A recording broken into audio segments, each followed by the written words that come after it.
Right, welcome everyone again to the Zoning Board, December 12th meeting, 2024. Can we have a pledge of allegiance and then we'll start? Ready?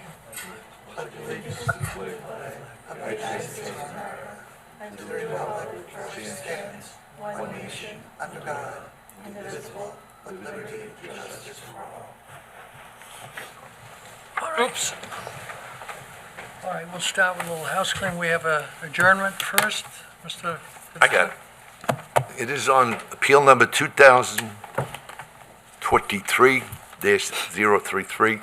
The appeal of Kathleen Glass, 120 Louise Court, Riverhead, SCTM number 600-17-1-8.3, Residence A-40, RA 40 zoning. This is a correspondence from Mr. Mark Reichert, Reichert, neighbor of the applicant. Apparently, they've agreed to try and work things out, and it's been respectfully adjourned till January 9th of next year, and I so move. Second. All right, Mr. Porsche, Aye. Mr. Zaweski, Aye. Mr. Gazzillo, Aye. and I vote aye, so that appeal has been adjourned till January 9th.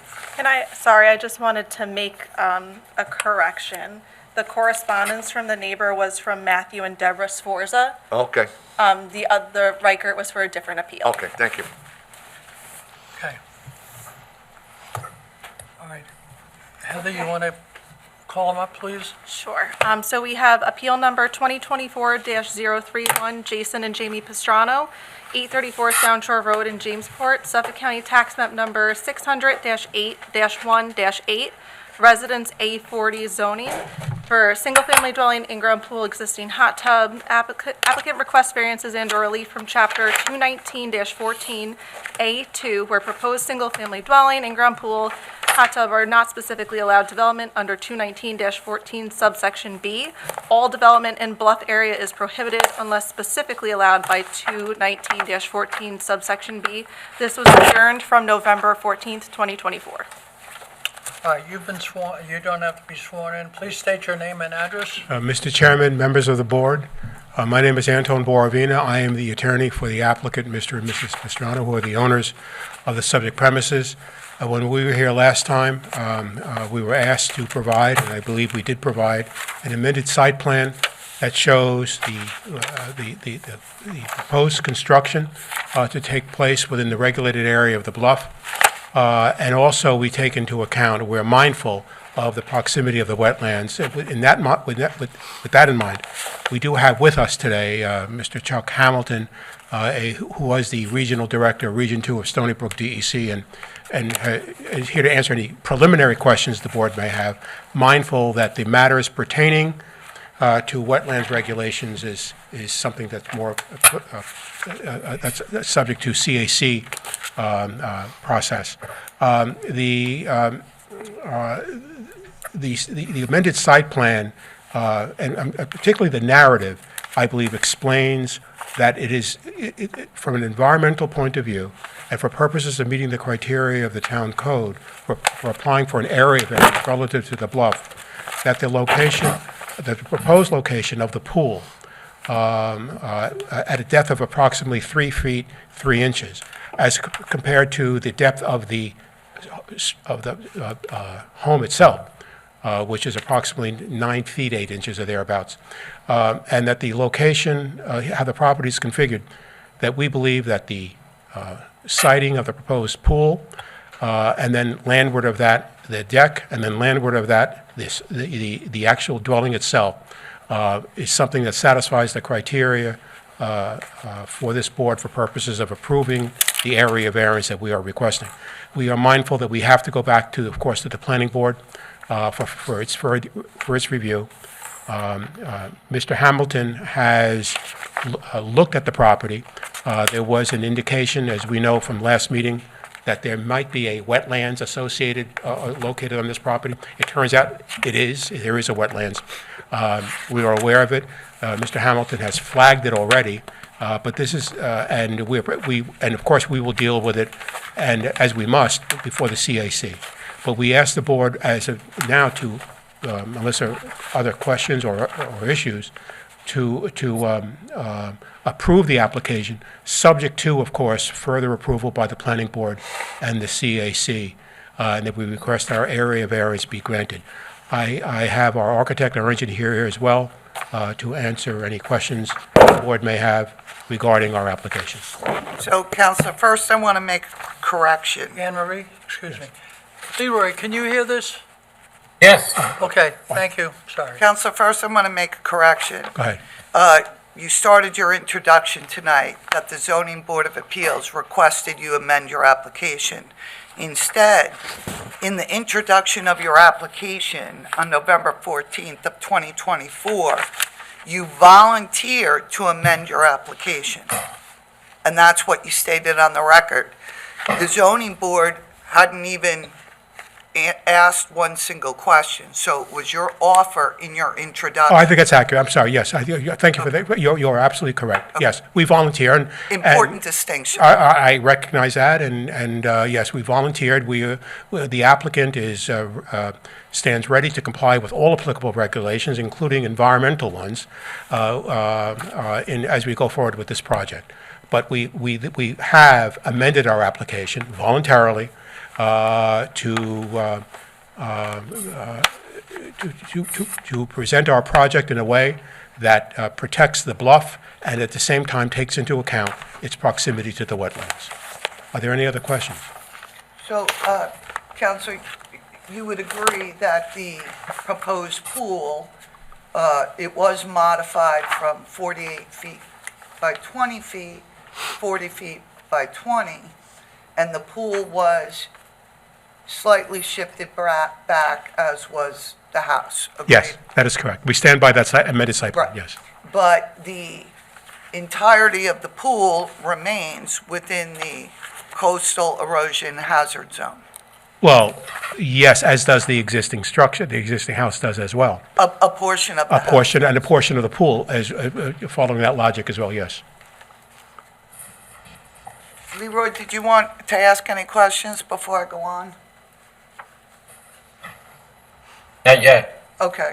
So with respect to the pool, in looking at the submissions, what is the depth of the pool? The depth of the pool, approximate to the bluff, I believe is 3 feet, 3 inches. Is that, Tom, I'm sorry, Phil, our architect can answer that question directly. With the board's permission, I have our architect, Need to swear Phil you in? Basilico. I do solemnly swear to tell the truth, the whole truth, and nothing but the truth, so help you God. Yes. Please state your name and address. Philip Rosillo, 82 Meadowbrook Road, Syosset, New York. Go right ahead. So the way that the pool is one single level, and so the pool starts at the patio level, which is the first floor level. So the excavation into the ground is only 3 feet, 3 inches. So from the first floor down 2 feet, and then 3 feet, 3 into the ground. So for the entire, There's a cross-section I provided that kind of shows exactly what I'm referencing. So I don't, so with respect to the portion that would be excavated underground, is that 3 feet for the 20 by 40 area, or is it something greater? no, exactly that. That's correct. So we, going back to your point, we slid the pool back roughly, the entire development, 12 feet, 11 foot 9, more or less. And then we also reduced the size of the pool from 48.5 to 40. So a member of the zoning board had asked for consideration of an alternative location for the pool. Did you visit that in any way? Yeah, yes, we did. So there's many pieces to the puzzle here. So if you look at the site plan SK2, you can see in the site plan that between the development of the home, patio, and pool, and the accessory structure, there's a small area where the septic tank and dry wells are contained. So with our last discovery and us trying to be, as careful with the bluff as possible, the only way we would either move the septic system to the area of the bluff, which I don't think we want to do, or we move it closer to the street side of the property, which would be closer to this wetland area that we recently discovered. So that area in between those two structures is kind of the ideal location. It's also a very big, excavation project to do that. We have dry wells, which is basically containing 100% of our water that falls on impervious surfaces. So that's kind of a piece that was missing from the conversation last time. But the septic system as well, and then future tanks. So it's a big system that's going right in between those two structures, which we now reduce that space. So if the CAC were to approve a septic system located to the front portion of the yard, would you be amenable to redesigning and moving the pool, as one of the zoning board of appeals members mentioned, in between the garage and the house? I mean, I would have to review that with the owners. I mean, I think they like the way that it's kind of designed, situated this way. That's something I would have to review with them. I couldn't make that I decision. might suggest you might want to do that, because members of the board are underwhelmed with the location at this time. May I say, is this, the question you asked, is that a matter more pertinent to review by the CAC? Well, it was a recommendation of the zoning board that you consider an alternate design and alternate location. And what you've presented is the same design, simply shrinking the length of the pool by 8 feet and moving it back 13 feet, still wholly within the coastal erosion hazard zone. So what the zoning board had asked last time was for you to consider alternate locations. Since you are required and will be required to go to the Conservation Advisory Council, I'm asking if you would consider that. Well, the question came up regarding the pool location in our last meeting, and I think the gentleman can clarify, but I think the idea was, that the excavation of it and installing a pool there, and, this cross-section shows that, going into the ground 3 feet as opposed to flip-flopping it and having the excavation of the home be 9'8" on the bluff side would be way more invasive than the pool. So here's what's interesting. The previous home did not have a basement. But there are It was a cottage, so it did not have a basement, right? What you're proposing now is a home, not simply with a basement. It's a basement with 10-foot ceilings. That's significant excavation. They're not 10-foot ceilings. This is to Well, the under, 9'8" is to the underside of the footing. So so you have footing, slab, then open space, and then the framing. So the ceiling heights are not 10 feet there. Compared to a house with no basement, built on stilts, versus a house excavating for a full basement, that is a potential very significant impact with respect to the coastal erosion hazard zone. I don't disagree. The idea is that we're moving the house back as far as we possibly can. But if we flip-flop them and put the pool in there, we'd be moving the house closer to the bluff. So that excavation would be closer to the bluff line. So, you follow what I'm saying? That's why, that's why I'm trying to make the point that when you presented in November, the Zoning Board of Appeals earnestly asked you to please consider alternate designs. Even if you came with alternate designs and described why they didn't work or why a different design was preferred, you could have done that, but what you've really presented is a minimal attempt to remove structures requiring excavation within the coastal hazard zone. Well, we did look at the option, we did look at it. And I tried to explain earlier is that in that area that's situated between the accessory structure and the new building is loaded with, our septic system as well as dry wells. I know, but if that septic system is able to be removed or relocated to a different area on the property, that would allow you to accomplish locating the pool in that area. Right. If I may, I believe though, and it's explained in the narrative. Into the mic, please, into the mic. I'm sorry. I believe to your question, and it's explained in the narrative as well, the issue is, in what direction does the septic system move to? First of all, we are improving the septic system. We're putting a state-of-the-art Fuji-Clean system. I'm aware of that. Okay, that's a big deal. And we don't want it closer to the bluff, but at the same time, we don't want it closer to the wetlands.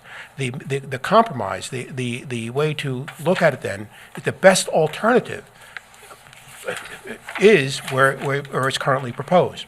So I did not believe, for example, any of us believed, as the applicant, that a rendition of an alternative site plan that calls for a septic system located someplace else, inconsistent with environmental standards, was something you wanted to look at it. The septic system, we believe, as proposed, is the only alternative that's available. Okay. And we have modified our other structures too accordingly, so. So, Counselor, Sure. can you direct me to any property in the vicinity of your property wherein a pool, 40 by 20, was located wholly within the bounds of the coastal erosion hazard zone? I've looked at the photograph. Well, no, this particular pool would be located much closer to the bluff. I think that's an accurate statement. But however, not the entire pool is I believe a portion. Yeah, I mean, there are pools that are on the bluff side along the Sound. Are they south. within the coastal I erosion think we would have to hazard look at- zone? yeah. That's the significant point. And you haven't presented any evidence that there are any other properties with these improvements similarly situated within the coastal erosion hazard zone. I'll accept them if you want to give them now and give that to the ZBA, but you haven't provided that. If you can't, that's fine, but here's your opportunity. Well, the photographs that we presented shows where the pools are currently located. That is No. true. So I understand your question. you're showing me homes with pools, Right. that the pools are closer to the bluff and the house is behind it. That doesn't translate that those pools are within the coastal erosion hazard zone. The So photographs. we would need a drawing of that. Right. We can't tell from an aerial photograph, right? You would need Right, well, setbacks and, so. generally, people do, and honestly, I don't mean this facetiously. Generally, when people are seeking the relief, they do their homework and due diligence, and they research other properties, and they come in with that. Am I right, members of the zoning board? That's correct. If you would like an opportunity to do that, obviously, take the opportunity.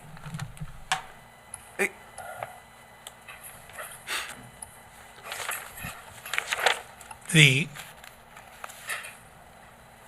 diagram as configured, as is, shows the proposed location of the pool, and also the other structures as well, given the layout of the plot itself, is the best practicable site or proposed structures that can be located on the property.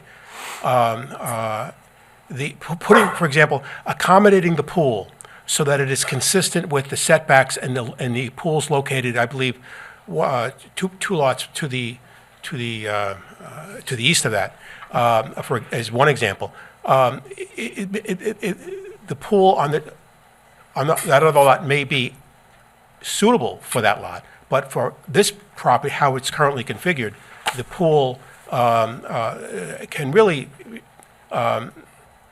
and given the configuration of the house, the proposed structure of the house relative to what exists now, and we want to have a residential dwelling on our property, the site that, the diagram that we have presented, the amended diagram, we believe represents the best alternative that exists for the property. So can I ask, the western side of the pool, what's the distance to that 50-foot coastal erosion line? The western corner? 37 feet. The western side of the pool to the bluff line. Oh, to the bluff line or to the coastal? Yes. So, ready? 37 to the bluff. And then, Well, actually, I'm just going to highlight this here.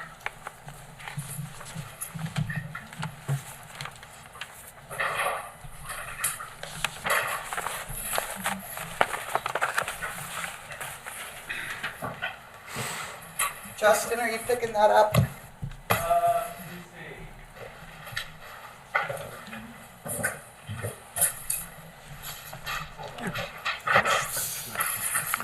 I mean, you could,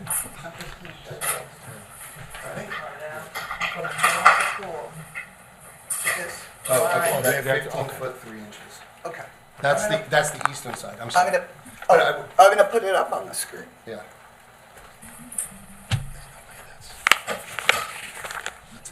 I'm referring to the two circles that I just showed you. Yeah, that's 15 foot 3 inches. Do they have this one?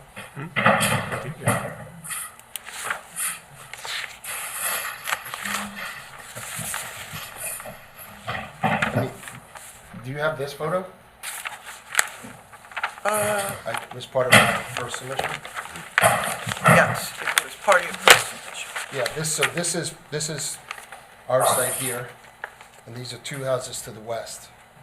You can see this lot here, and you can see where that bluff line falls. I mean, without looking at a survey or a drawing, I mean, you could pretty much say that that pool is within the coastal zone. But you can't. I know. You have to research the I'm records.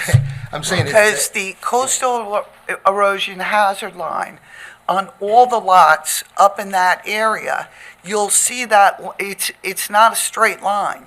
It impacts each parcel differently. I think you can see the problem we have is you either have to move the bluff or the pool, and you're not moving the bluff. Okay, I mean, definitely, I think that's a good exercise. We'll, see where that is situated and, if there's precedent, then there's precedent. That might be a very easy solution if we just do that study and Yeah. I mean, I think we can do that.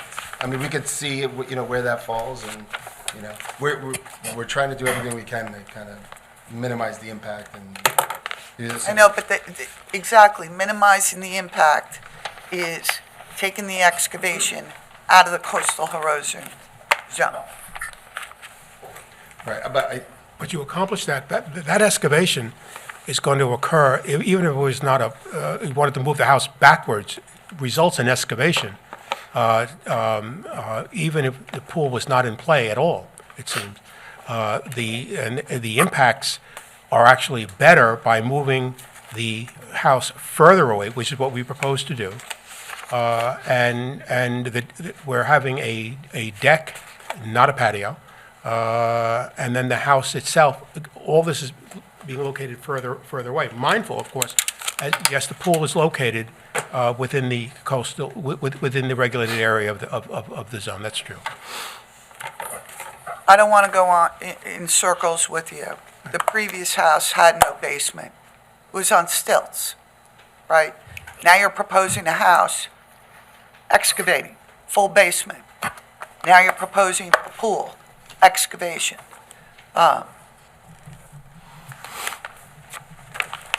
think the zoning board of appeals at your last appearance on November 14th, had very directed questions, issues they described. You know, I recall those questions. I believe that the amended site plan answers those questions. You're raising another point relative to how does this compare to what presently exists on sites within the immediate neighborhood? I understand that. But I would just say that those other lots are configured differently than ours, and that what our proposed modifications to the lot would propose a minimal environmental impact. Our engineers here as well, and in a position to state that the proposed construction, the moving of the house landward of its current location, the siting of the pool, elevated the way Phil just mentioned now, would be the best way to develop the property with minimal adverse impact on the bluffer. Also being respectful of the fact that it also has to be, we are adjacent to, within proximity of a wetland as well. So that's where the balancing comes in. And I think that the balancing, our site plan achieves the proper balancing. you don't think it's a self-created hardship? Do I think it's a self-created hardship in the sense that well, to the extent that there's, having a pool, but it's consistent with other properties that have a pool already, and mindful of the way in which we are proposing to locate it, the pool, and how we intend to construct the pool with no, with shovels, as it were, I don't believe it would pose an adverse environmental impact on either the bluff or the wetlands. When your clients purchased the property, they knew the configuration of the property. They knew that there was a coastal erosion hazard zone on their property tied to the area of the bluff. And yet, they're proposing significant improvements within that area. Well, they're proposing an improvement. There's no question about that. The question is, in terms of significance, given what currently exists, and that we are mitigating in the best practicable way the adverse impacts, I believe that it's within the discretion of the board to consider and to approve. Mindful that the impacts, we have a site plan that gives the amended site plan, that gives the ways and means by which we intend to undertake the construction. We, at the same time, will be going forward with the CAC for purposes of making sure that we comply with wetlands criteria as well. So, to sum it up, would you like an opportunity to do additional research relative to this application? You could say no, or you could say yes. It's up to you. I think it would be a good exercise to see where the neighboring pools fall in this, so that could help the conversation. I also think, you had mentioned that the existing houses are on stilts. There is a footing there, so the footing is down 3.5 feet, Right. 4 feet. So that's equivalent to, so if we had to pull that out, we're going down 3.5, 4 feet, right? So it would be the same excavation in essence. And I think- Down and putting back in. I think to your question, by the way, I think the board, yes, I think the board should know that to satisfy itself that a proper hard look has been taken with respect to impacts associated with the construction. I believe that, however, that as affirmed by a look at the photograph, by the way, and confirmed by the kind of research that you are suggesting, that the proposed site plan, as is, represents a minimal adverse impact on the bluff, and at the same time being respectful of the fact that that on the landward side is a wetland that we should take into account as well. And we have reduced our structures accordingly, as indicated by the amended site plan. So I'm not sure what you'd like to do at this point. Well, you had suggested, you said, your question was yes or no for purposes of doing additional research. if you're satisfied and you would like the zoning board of appeals to close the hearing and consider what you presented, that can be done, or you can be given an opportunity, if you'd like to do a little bit more work, consideration, contact the CAC, submit to the CAC. You're being very kind. We all know, that, of course, that the board, in exercising its proper authority and concern as a ZBA, has a question. You're posing that question on behalf of the board. I think that question has to be answered. And then the answer to that question should factor into the board's ultimate determination. So that question, therefore, in terms of the board making its determination, really should be dependent upon the research, because that question will remain unanswered, it seems to me, on this record, until such time. Well, if you fail to present it, the record reflects you did not present it. Well, correct, So and I'm aware of, I've been around the block on this before many times. I understand your point, and I think the board should have this information. Again, I do believe that when that information is presented, the board will find and will, of course, if the board has additional questions at that time, we'll raise it, or answer them. But the board will find that the site plan as is represents the least intrusive impact on the bluff and ultimately the wetlands itself. So both will be satisfied. So, Counselor, again, I'm going to ask, the zoning board will give you an opportunity, if you want, Yes. and give an adjournment. Otherwise, we're fine if you want to close the application tonight. It's up to you. I understand, but you understand my point as well, that I just as soon have the board be comfortable in looking at the complete site conditions, not only for this property, but for the surrounding properties itself, so that it can satisfy itself as to the kind of decision it's making. And I'm mindful that at that time, I believe that the board will find, respectfully, the board will find that the site plan as proposed has minimal impacts, not only on the property itself, but relative to the other properties as well, given what currently exists in the other properties. And I understand that piece of information you don't have, and that's why you're asking should the research be done? So is that a yes? The answer is yes. Okay. Take a date. How long is it going to take you figure? I think we can get that information? We have to foil it. Well, to get this information, we now have to look at the files of the associated properties. Right. And It's see not whether. that difficult. No, it's not, no, You're but, looking at- well, to foil things doesn't take, that takes more So than. I'm going to recommend that your architect and perhaps surveyor file your application with the CAC and have the conversation regarding locating or relocating the septic. Because there are some encroachments that the CAC will consider if it's beneficial to a property and not necessarily impactful on a wetland. There are other improvements that are significant on a wetland, and you really should avail yourself of this opportunity what- to do that. It's more than 4 weeks. Well, it's holidays. So, Yeah, absolutely. We're ready to file with the CAC. Right. We're waiting for. and you can contact Heather, and she will get you streamlined through the application process to the CAC as soon as possible. They meet once a month, so they just had their monthly meeting Right, but you can yesterday. give them So- the application. Yes, so the next meeting would be, I think, the second week in January. Greg likes to have the applications in a week prior, if possible. How much time will you need? We have the application kind of ready. We're just It is ready. waiting to see what happened tonight.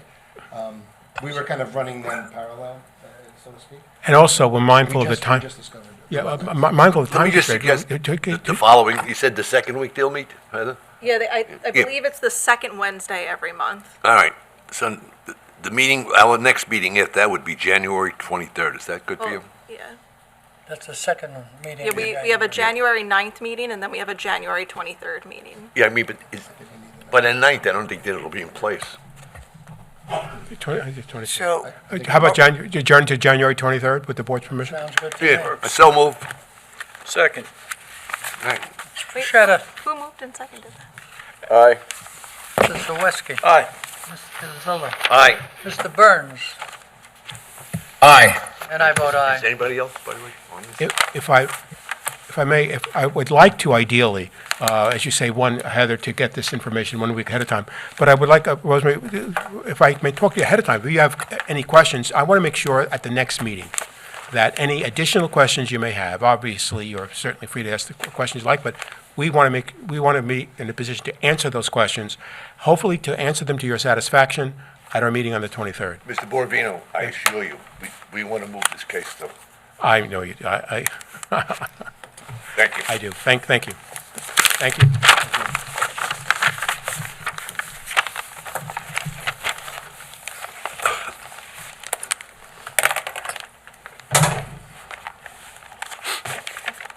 Are we ready for the next appeal? All right. Go right ahead.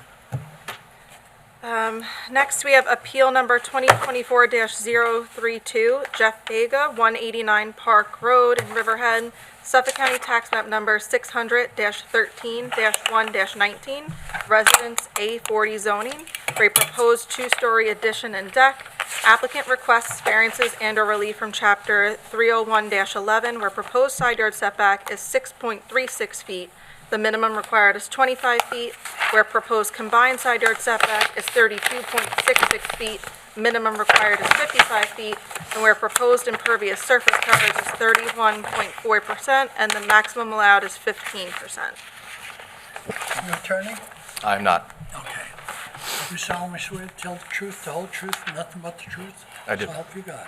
State your name and address, please. My name is Jake Kohler of Todd O'Connell Architects, 1200 Veterans Memorial Highway, Hauppauge, New York, 11788. I'm here representing the Vega family of 189 Park Road. As mentioned, the Vega family are proposing a two-story addition to their home, as well as a small one-story addition in the front, a proposed front porch, and a proposed wood deck to square off the residence.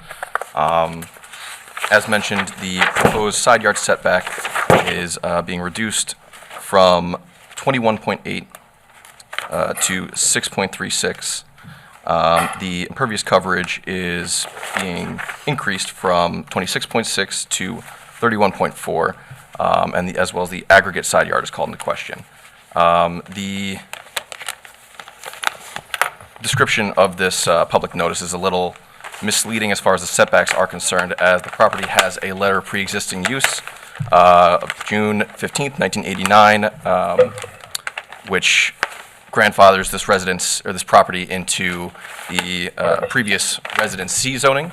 So where it states that our minimum side yard required is 25, in that Residence C, it is actually only 10 feet.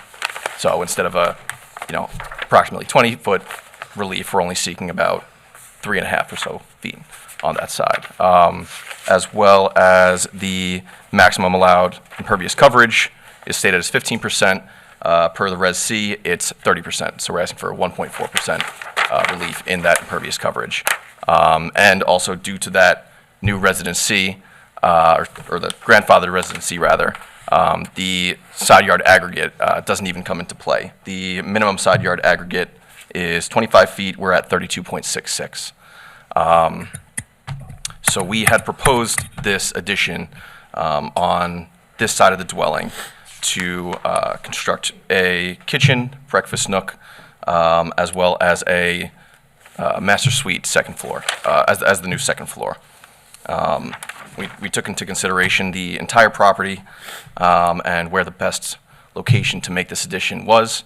If you can see by our site plan and the survey, the property does slope pretty significantly from one end to the other, but just between the one end of the house to the other is about 4 to 5 feet, depending on the area, in terms of the change of grade. So putting an addition on the south side of the property where we would have less of an impact on the setbacks would end up resulting in serious concrete work and reinforcement to hold back that earth, and that would affect the overall design. So the north side of the property was chosen as the location based on that fact. And as I mentioned before, the setbacks that were, or the relief that we're looking for is, I feel like, minimal compared to the grandfather zoning. I was not able to find areas specifically that have this same setback or less in the proper, or specifically in the area. I did see many houses in that area that looked to be around the same setbacks that we are proposing, but I don't have concrete evidence as far as having foiled those property surveys. That being said, we did foil this property, and obviously it came back as there was no record of any previous surveys or any house plans or anything. That's why we didn't go forward and foil any other properties within that area. So as I mentioned, we are pursuing a 3.64 foot side yard relief on the north side yard and a 1.4% relief on the impervious coverage. Can you describe the properties in the neighborhood? Are they of the same typical size? You know, in other words, with respect to acreage. I mean, this is located in Reeves Park, correct? Yes. So more or less, the properties are not perfect squares or rectangles like that. It was hard to determine the actual size, but no properties in the area look to be the minimum 40,000 square feet. Nothing looks close to that. They all look around the same size, as well as the dwelling size themselves looks close to what we are proposing.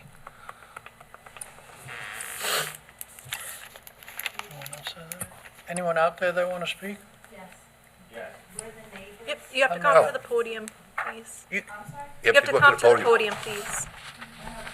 Okay. Yes, this Wait, is wait a minute. Stephen Scarf. Well, stand up. Please raise your hand. I do solemnly swear to tell the truth, the whole truth, and nothing but the truth, so help Yes, me I God. do, sir. Please state your name and address. Yes, Stephen Scarfo, 183 Park Road, Riverhead, New York, 11901. And do you abut this property? Yes, I do. Where? I abut him on the south side of his property line. Okay. Go ahead. I just wanted a moment to, some time to review the proposed survey and also the proposed additions, being a bordering neighbor. I haven't had a chance to look at any of those items. I wanted to see the size of the addition and how close the addition will be coming to my property line. Won't be at all. You're on the south side, you said? Yes. His addition is on the north side. This is the addition. Nothing's being touched on this side here. This is your second story, Okay. and then this is Heather, one story, and there's. You can tell them they can come up And together and this look is at the the larger existing version. garage? Yeah, so nothing on the south side is being touched. Okay. No, I've noticed, I've looked at this, and it really doesn't affect my property. It's on the opposite side. Correct. So you say you have no objection? This is a two-story addition? This portion here, yeah, this Okay. box here is two-story. At this time, no, I don't believe I have any objections to Okay. it. Thank you for coming up. Okay. Thank you. Have a Take good- care, stay warm. Thank you. Anyone else out there that wants to speak? Heather, Barnes, did do we you have receive any anything? correspondence? So we did receive correspondence in opposition from the neighbors to the north, and they were actually on Zoom. So if Mark and Sue Reichert, if you would like to speak, I can unmute you, and you should be able to speak on the matter. You just have to unmute yourselves. We have to swear this guy in on Yeah, Zoom. both of them, yeah. Good. All right. Can you hear me up there? They're not unmuted yet. They are now. All right, sir. Hello. There we go. Would you raise your right hand, please? I do solemnly swear to tell the truth, the whole truth, nothing but the truth, so help me God. I do. Please state your name and address. Mark Reichert, 451 McKinley Street, West Hempstead, New York. And do you abut this house or property? Yes, on the north side. North side, okay. Go ahead. My objection is that the construction is, it's a very, very tall construction that it's 6 feet from my property line. As far as I know, there's no legal construction there now that is that close. I just think it's oversized that I have to look at when I'm out there. What else can I say? There is no. I looked at the application, and there was a statement that there's a screen of trees between the houses on the property line. There is no such screen of trees. There's some bushes and some maple saplings, but I would never ever consider that a screen. Sir, in your letter, you proposed or made a suggestion that it would be fitting to have an 8-foot privacy hedge there. Is that your suggestion? I think that would constitute a screen, a tree screen. If they were agreed to do that, would that be acceptable to you? I think it would. I think it would. What do you say? I'll have to confirm with the client. I can't make a decision for them, but that's definitely something they'd be open to if they can get the size and the shape of the building that they're looking for. So is that a yes over there? That would be appreciated. I would have to confirm with the You want to client. do conditional on that? Yeah. Just to get rid of it. You want to do conditional on that? Yeah. Who's got, anybody got this? Mr. Barnes, do you have any comments? Well, I think that he needs to talk to his client before we vote on it. Did you hear me? Yes, you did. Well, we can move this. Do you- adjourn it to- Do you want to take a break and we'll take the next application? And you can call your client and come back in? Or are you looking for an adjournment or, you know? If that's a condition of the approval, and the clients decide not to approve that, then we would have to revise the design and possibly come back to the board. But if That's correct. If that is a condition of the approval, then that would influence the client's decision to pursue that route. So I think that's the route they would Can we approve choose. that with a condition? I can't, in my position, make that decision for them. I just,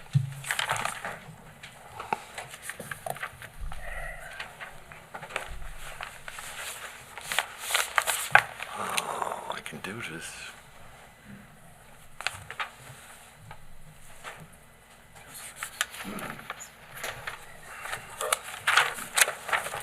No one else? Are we ready to go here? Yeah, I can do this. Oh, Relax, I'll do it.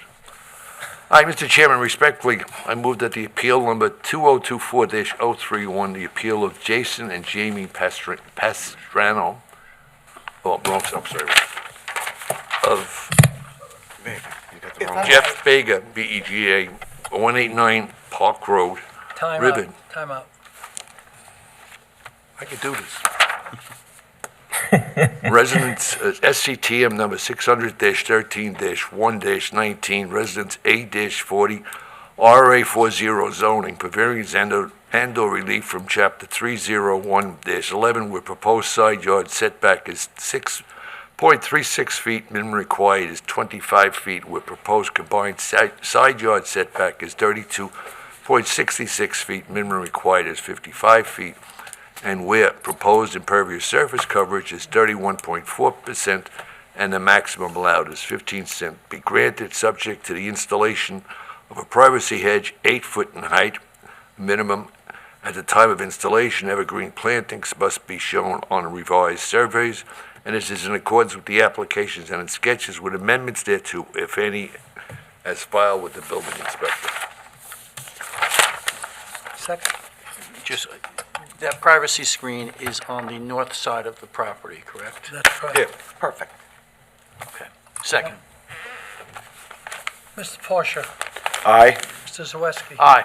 Gazilla, Aye. Mr. Barnes, Aye. and I vote aye. So the variance has been granted with that condition, and hope everything works out. Appreciate it. Thank you. Thank you. Thank you.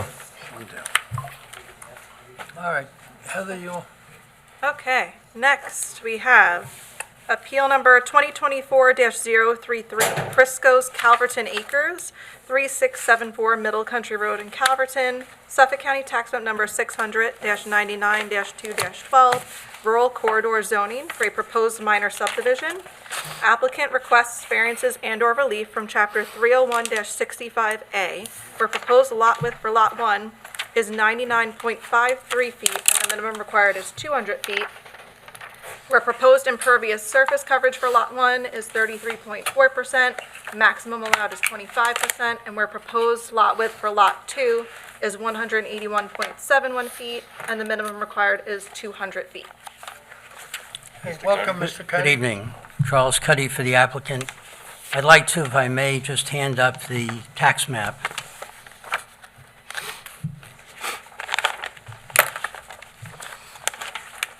Thank you. Thank you, Heather. Thank you. Thank you. The reason for that is I've pointed out in yellow where this site is, but I wanted you to be aware that in that area, there are 2 points of concern. One is that there are lots that are very similar to this. In fact, there are lots smaller than this at the far end of that area on the east side. The second is that most of the land surrounding this property is development rights sold land. So nothing is going to happen to that area of any significance. This is a 2-lot, full 2-acre area in the RLC district, so it can be divided, and the proposal is to divide it into 2 lots. Most of you probably are aware that the first lot is the Wine Country Deli, and the second lot is right now being used as a nursery site. I'm going to also hand up, although I just have a copy of it, of the CO that shows that both of the uses at this site have been in existence prior to the zoning. And so what's really being done is, we don't have much of an alternative, is to try and get variances for both the lot number 1 and lot number 2 as to width, and also as to the impervious surface. The impervious surface really is, whether it's unfortunate or not, is the parking area for the deli, which has been macadamed over a period of time. So we're asking the board to grant us the width of both lots 1 and 2, and permit the impervious surface to remain because it's the parking area. I think that it doesn't have any effect on the environment. It certainly doesn't affect the neighborhood. There really is no alternative because the lot is what it is, and that lot has been in existence for many more than 50 years at this point. And we can't really change the size of the lot, but we need the variances to go forward. So I'd ask the board to approve it as it's presented. Anybody else here? Anyone here that wants to speak on this? Anybody on Zoom, Heather? No one on Zoom with their hand raised. Mr. Barnes? I have no problem with it. Thank you. If I may, Who's got it? I do. Mr. Chairman, with respect to... if I may, just so Mr. Cuddy, with respect to Lot 1, that's already improved, correct? Yes. And the use of that property is? Is the deli, basically a catering and deli building, yes. Okay. So if a condition was placed on Lot 1, that for Lot 1, they would seek no further variances than the variances that currently exist. In other words, by creating Lot 1, right, I'm looking at it, is this pre-existing? Yes. Okay. And also, I didn't fully answer your question, I don't think. It also has a mobile home on the back of it, Right, and that's been there as noted in the CO, To 1981. pre-existing. so if a condition was placed on the property for this land division, that as to Lot 1, the applicant would agree, they're not going to seek any additional relief. In other words, they're not going to look to build out the property anymore, such that they would be coming back to the zoning board for additional side, front, rear, and impervious surface other than what already exists on Lot 1. Would you have an objection to that? I would not, but I don't know what my client would say. Okay. Um, And as to Lot 2, can Lot 2 conform to the dimensional requirements? Well, right now, we're asking for a width variance on it. So we don't conform, but you mean in the future, if we were building on that lot, would we conform? Well, currently you don't show, you show Lot 2 as vacant. Yes. Right. So if we improve that lot, you're saying, would we conform? I think that we would have to conform, probably. Right. So if there were conditions that read that way, and I'll say it to you this way, when subdivisions come in and they divide properties and they create less than standard lots, it's a cyclical back to the ZBA, and constant relief, when the original intent behind typically behind the first grant of relief was to grant you the relief you needed, and only that which you needed at the time, and not to, quote, keep coming back and debating whether it was self-created or if it was an impact on the neighborhood, and instead putting in requirements that it would comply with the dimensional regulations, or it wouldn't further exacerbate and come back to the zoning board for additional relief. And I'm asking if you would be amenable to those conditions. I would. I just wanted to check with my client so he'd understand it, and unfortunately, he's not here. He wasn't able to come. Okay. But yes, I understand exactly what you're saying, and I Okay. agree. So, members of the zoning board, if nobody has any questions, could we simply put it on for the January 9th? I'd rather go forward, to tell you the truth. Well, I don't think Mr. Cuddy's prepared to go forward. I'm saying, without that condition, I'd be prepared to go forward with it. Okay. Mr. Barnes, any input? No, not at the moment. I can understand a future board having some reluctance, but again, I think as it's presented right now, there isn't any problem. I would hope there's no problem. Well, because you're not presenting any development on that, too. No. But, But I understand what you've said. Who's got this? Do we have to do this? Do we have to do this? Yes. I think, so, I think, There's no threat right now. And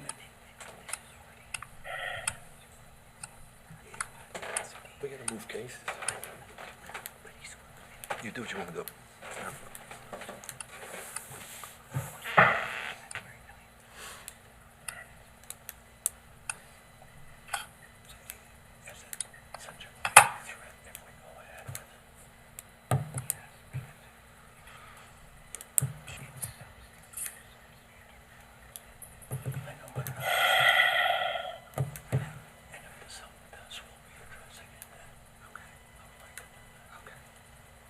Who's got it? If I may, I would point out one thing to the board, that while I don't think it's the intention for somebody to come in and ask for a further variance, it could happen that they would be building something that would be permitted and they would need a variance. Exactly. That they come And to us. that is a problem. I mean, I understand precisely what the attorney was telling me, and I don't disagree with her, but I can envision that it could happen that somebody is building something that's permitted and actually need a variance to do that. So it could be a hard thing to just say, yes, it's okay. I agree. Okay, Mr. Chairman, with respect to appeal number 2024-033, I move that the appeal of Prisco Calverton Acres at 3674 Middle Country Road, Calverton, Suffolk County Tax Map 600-99-2-12 in rural corridor zoning for variances and/or relief from Chapter 301-65A, where proposed lot width for Lot 1 is 99.53 foot.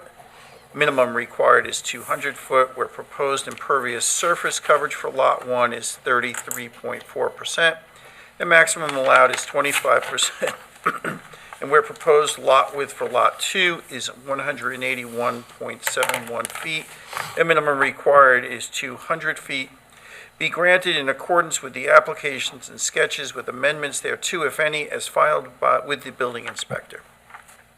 Second. Portia. Aye. Mr. Zawiski. Aye. Gazillo. Aye. Mr. Barnes. Aye. And I vote aye. So your variances are granted. Good luck. Thank you. Mr. Cuddy. Thank you. Thank- Okay. Okay, and lastly, we have appeal number 2024-034, Fisher Realty Group, 940 to 946 Eisenberg. West Main Street, Riverhead. Suffolk County Tax Map numbers 600-124-3-1, 2, 3, 4, and 5, and also Suffolk County Tax Map number 600-125-2-5.2, Peconic River Community Zoning for proposed commercial buildings and site alterations. Applicant requests variances and/or relief from Chapter 301-162A, where proposed floor area ratio is 77.5%, 200,100 square feet, and the maximum permitted is 60%, 154,920 square feet. Chapter 301-162A, where proposed impervious surface coverage is 59.26%, 153,018 square feet, and the maximum permitted is 40%, 108,280 square feet. And Chapter 301-162B, where proposed landscaped area is 40.75%, 105,167 square feet, and the minimum required is 50%, 129,100 square feet. Your appearance? Sir? I am. Good evening. Your appearance? My name is Richard Eisenberg. I'm of counsel to the law firm Meyer Swazi in Garden City. My firm represents the applicant. Nice attorney. Just name and address, please. Yes, firm name is Meyer Swazi. We are at 990 Stewart Avenue, Garden City, 11530, and I am of counsel to the firm. We represent the applicant. If I may, just to let the board know, I have three gentlemen with me this evening for our presentations.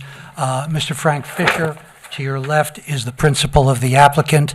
Mr. Ray Dickoff is the project manager for Fisher Realty and in its development efforts. And we have Marty Senlewski on the Zoom, who is the project architect.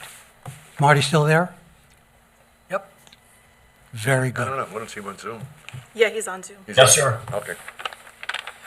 With the board's permission, we'd like to proceed as follows. Going to ask Ray Dickoff to very, very briefly describe the scope of the proposed project.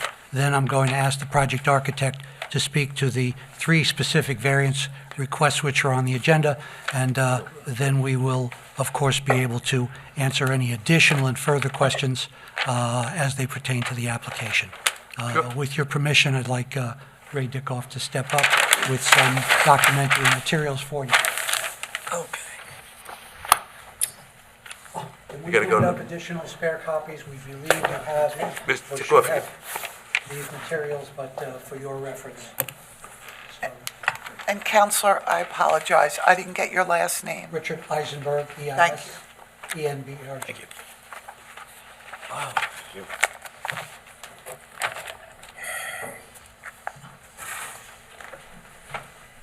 If I may, the first graphic we'd like to briefly, very briefly discuss is the aerial of existing conditions. I'll ask Mr. Dickoff to describe them.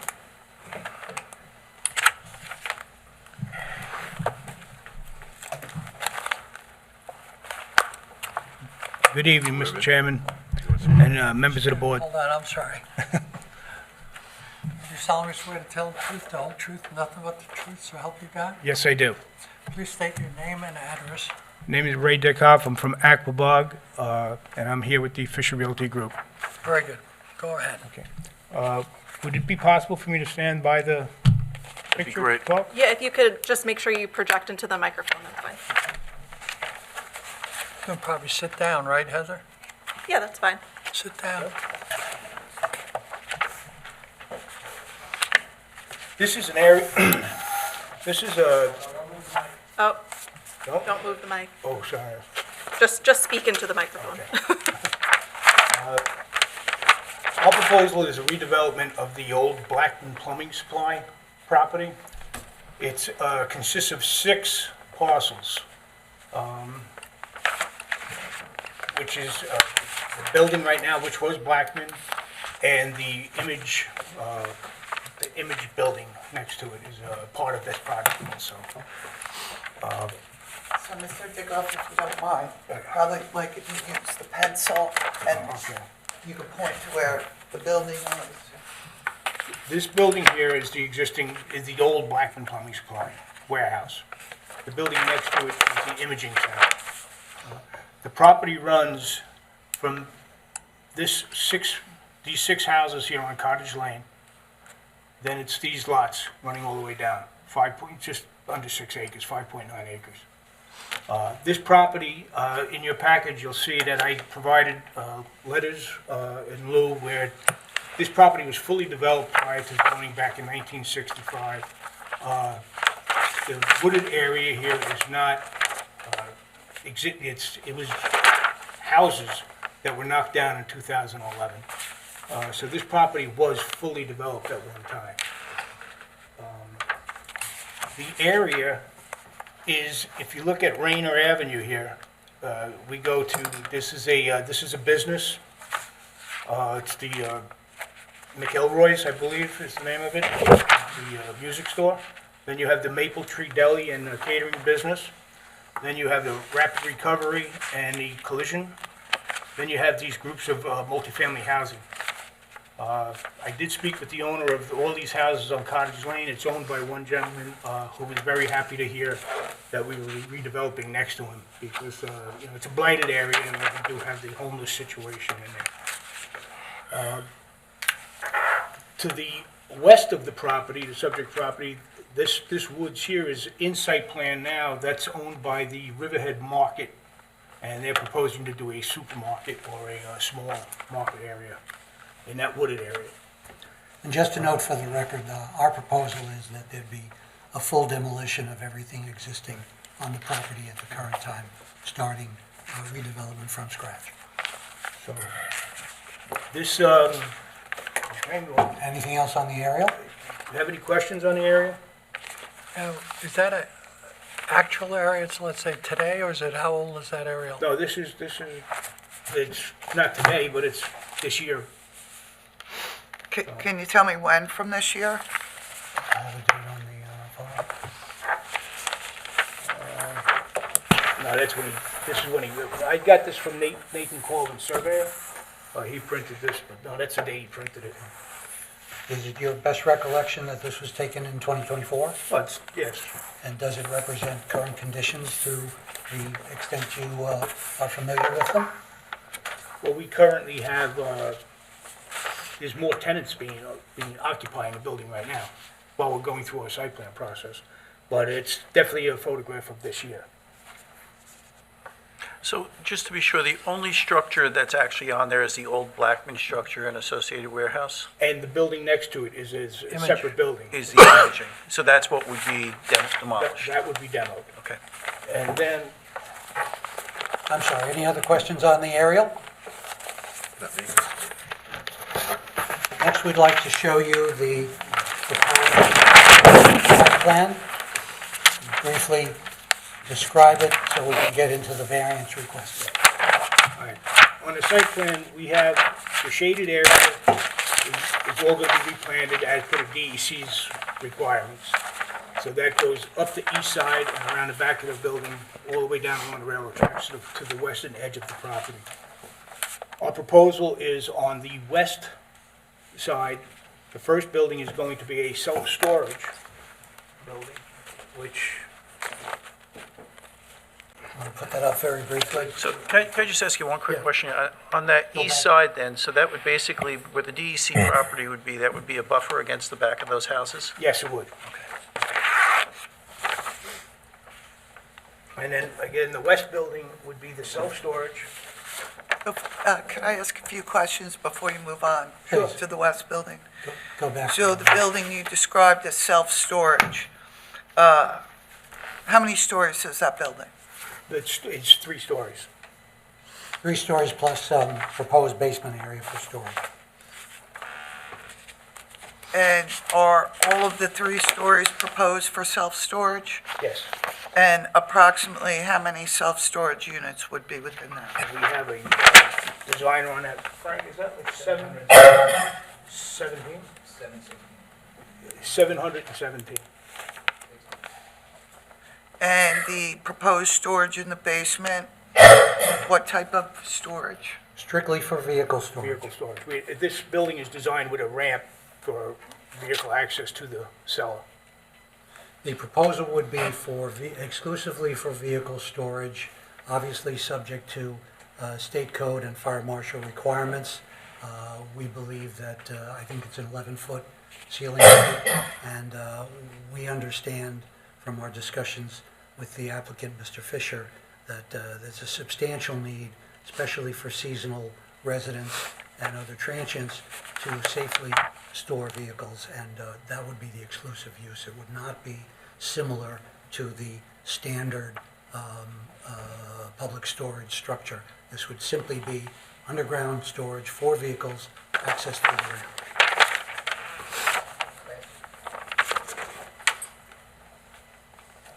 Classic cars? Mr. Fisher reminds me that from amongst the several possibilities are classic car enthusiasts, seasonal residents who may have a spare car, or new residents to the area.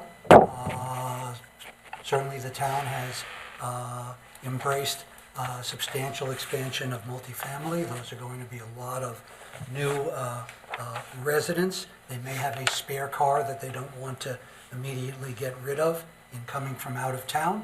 We certainly are expecting additional residents from various areas, and we are mindful of the fact, among other things, of the very substantial expansion of PBMC, which has just, I believe, opened up their expansion a couple of months ago, and we assume that that's going to continue to attract new residents, and a lot of them will have a spare vehicle that we believe will allow us to properly sell the rental spaces exclusively for vehicles in the basement area of building number 1. The only thing I'll comment is, to my knowledge, the town of Riverhead has not expanded multifamily homes. But with respect to a proposed use such as this, and there being a necessity for it, I have no comment. I'm not trying to be negative when I make that statement. I was not speaking to any code or other changes. Okay. I was simply speaking to the reality on the ground of substantial increases, I think a very positive thing all around, and that involves persons moving from outside the area, inclusive of people who will need public storage and, as Mr. Fisher believes, vehicle storage. We will get to the more general need and this board's recent approval of a public storage facility earlier this year, later in the presentation. How many vehicles are stored on the ground? Do we know, is our architect on? Marty? Marty, do we have an approximation of the capacity for the basement vehicle storage in the storage building? Yes, I'll give that to you right now. Let me just check one quick thing.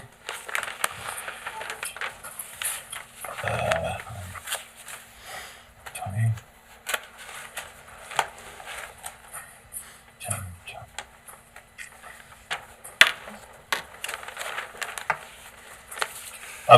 would be approximately 60 to 80, depending on whether they're stacked or they leave aisles. Also, some people who have classic cars or something like that that wanted their own storage area for multiple cars, not single garages, may want to include that. A small enclosed area for a group of cars. So it depends on the layout, but I would estimate 60 to 80. Thank you. With your permission, I'll ask Mr. Dickoff to continue the description of what we're calling building number 2. All right, the second building is going to be a building for, it's going to be designed with 8 spaces where it would be, we would market then contractors or it's going to be broken up into smaller shop spaces for your contractors. And we have a big need for that. We currently have spaces that are rented. We constantly every day get phone calls for it. And again, with the amount of building and what's going on from here out to the east end, and especially here in Riverhead, that contractors need a place to go and have a little storage area, a place to have their shop, a place where they can bring in customers to take a look at what they're producing and what they're selling. And I think it's a great fit. I think it's a great fit for the area. Building number 2 also proposes a basement storage area that would not be a public storage usage, that would expressly be tied to the tenancies as we lease out the building. In other words, we would either provide on a mandatory basis or an optional basis a certain amount of basement storage exclusively for the use of the tenants as they come into building number 2. And that's 3 stories including a basement? No, that's 1 story. Right. It's 34-foot height. It has a mezzanine, where the office would go. Right. For the business. And the basement storage, again, would be an accessory use to that tenant that was on the main. All right, the cellar. So explain to me, when you say the storage would be accessory to, give me an example. Well, we have a tile guy, we have a cabinet guy, and he's gonna put together a kitchen that's gonna go out for install. Instead of in his small showroom area, he builds the cabinets, or he assembles the cabinets, he puts them down in the storage area until they're ready to ship and be installed. Because there are a lot of delays in construction and timing with the other trades. And again, there's also, the supply in construction was really jammed up during COVID, and it's still not 100%. So a lot of our tradesmen are ordering things 6 months in advance, 7 months in advance of a job, what they think. So they're going to need a place that they can take delivery and keep it down the road, so they have ready access when it's needed on the site. We also believe that there is an important use going forward to support expanding e-commerce. So many people these days have home-based businesses, but once they get past the very beginning of the business, they need some clean storage space, they may need record storage, they may need a couple of desk spaces for office-type use, and we believe that in addition to the trades, that there will be strong tenant demand for this flex space, which technically is in the non-nuisance space under the master plan. And we believe that in addition to the trades, that kind of operation will help us fill this building. That's why we want to be able to offer the basement storage space exclusively related to the leasing to active tenants. So can I just ask you one question? I want to make sure. I think you said eight spaces? Yes. Right? So that's 8 spaces, basically a 26,700 of the first floor and the mezzanine? I'm just trying to, yeah, okay. Okay, so about 3,000 square foot per. Right, and the way that the building is designed, well, the way constructed, is it would stand if a tenant wanted 2 spaces, you wouldn't have to have that separation wall. So that's all in the construction of it. But we believe that small spaces, that's what we currently have, that's what the need calls for on a daily basis, what we're getting calls for every day. With your permission, unless there are additional questions on the proposed project generally, I'd like to turn the floor over to the project architect so he can speak specifically to the three variances on the agenda. And before Marty does that, just want to show you a rendering of the design cues for the. We have a copy of it. It's also upside down. For the principal building, this is the storage building. And in the packet you have, there's also a concept rendering of building number 2, showing the entries for the multiple tenancies. That's a separate document in the package we distributed. These are the design cues for the larger building, building number 1. Just one quick question. With respect, many self-storage, multi-story units end up with a tremendous amount of peripheral lighting on the outside. You basically can see inside from the outside as you're driving past. Are those, what I'm looking at, what appears to be white, is that basically solid structure, or would this intent be to glass? Is that glass? I just want to tell from the drawing. Let Martin Selesky will answer that question.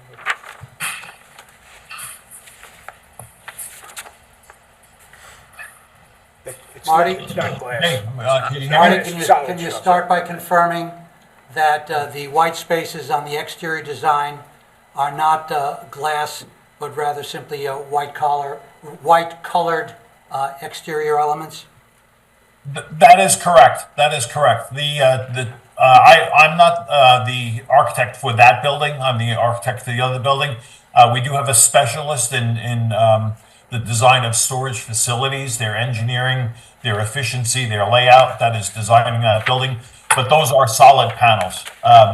Based on the layout of the interior, there are interior corridors, elevators for people to take carts, bring them up, go to the different levels and store their wares. Those areas, there are storage areas to the outside of the building, so it is opaque. I don't know if the chair wants to swear me in. I have not been sworn in yet. Where are you? It's on Zoom. I know he's on Zoom, I don't see him. All right, can you raise your right hand? We'll take it that you're there. Please raise your right hand. I do solemnly swear to tell the truth, the whole truth, nothing but the truth, so help you God. I do. Please state your name and address. Martin Sedlowski, 215 Roanoke Avenue, Riverhead, New York. Thank you. Marty, with the board's permission, would you go through the 3 variances, please? Counselor, Sure, sure. before we move on, could I ask you a question? And I'm going to direct you to portions of your application. On page 4 of the application, under nature of relief sought, you describe it, or the applicant describes it as a mixed industrial building. Was that an error? To the extent that the proper reference is non-nuisance for building number 2, that was an error. It's not a mixed industrial building as I think we would normally refer to such a structure. Well, the clarification is required because under the Peconic River Community Zoning District, industrial's prohibited. Understood. So I'm asking, that was an error. We're acknowledging the error. Okay, great. I didn't offer And the application, but clearly. so you're amending.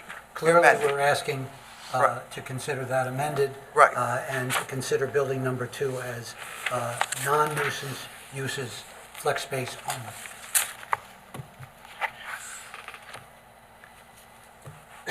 Next, on page 5, under area variance considerations number 2, again, it refers to industrial uses.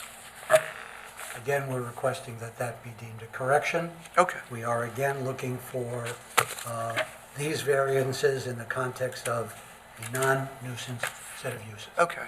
I only wanted to address it before we moved on because Mr. Dickoff was going through the proposed potential uses of the property. So I wanted to make it very clear that you're not intending to use it for industrial, which is prohibited, and instead the uses he was describing were purportedly in compliance with the zoning district. That's our presentation, yes. Okay. Sorry, Okay. Marty, I think they're ready for your... Marty, we're ready for you if you'll proceed. So what we wanted to do is we wanted to address the 3 items separately. the first one being FAR, and the second two will address jointly because they're basically related to each other. As to the FAR appeal, a couple of things of note is that the entire area of the buildings, the stories of the buildings, it's a 3-story building and a 1-story building. The entire stories of the buildings above grade comply with the FAR if you are to consider the building from the ground up, okay? The cellar areas is not a basement, it's defined as a cellar under town code. The cellar areas below grade are the only areas that get us into the increase of the FAR. There are many buildings in town that are designed where the basement is not included as part of the FAR, but when we had the meeting with planning, the discussion was to utilize it for auto storage, and they said, well, then include it in the number, which brings us to the variance. But again, if the variance weren't granted and the cellars were not constructed, which are totally out of sight and totally out of below ground, it would have virtually zero effect on the development of the site in terms of visual development.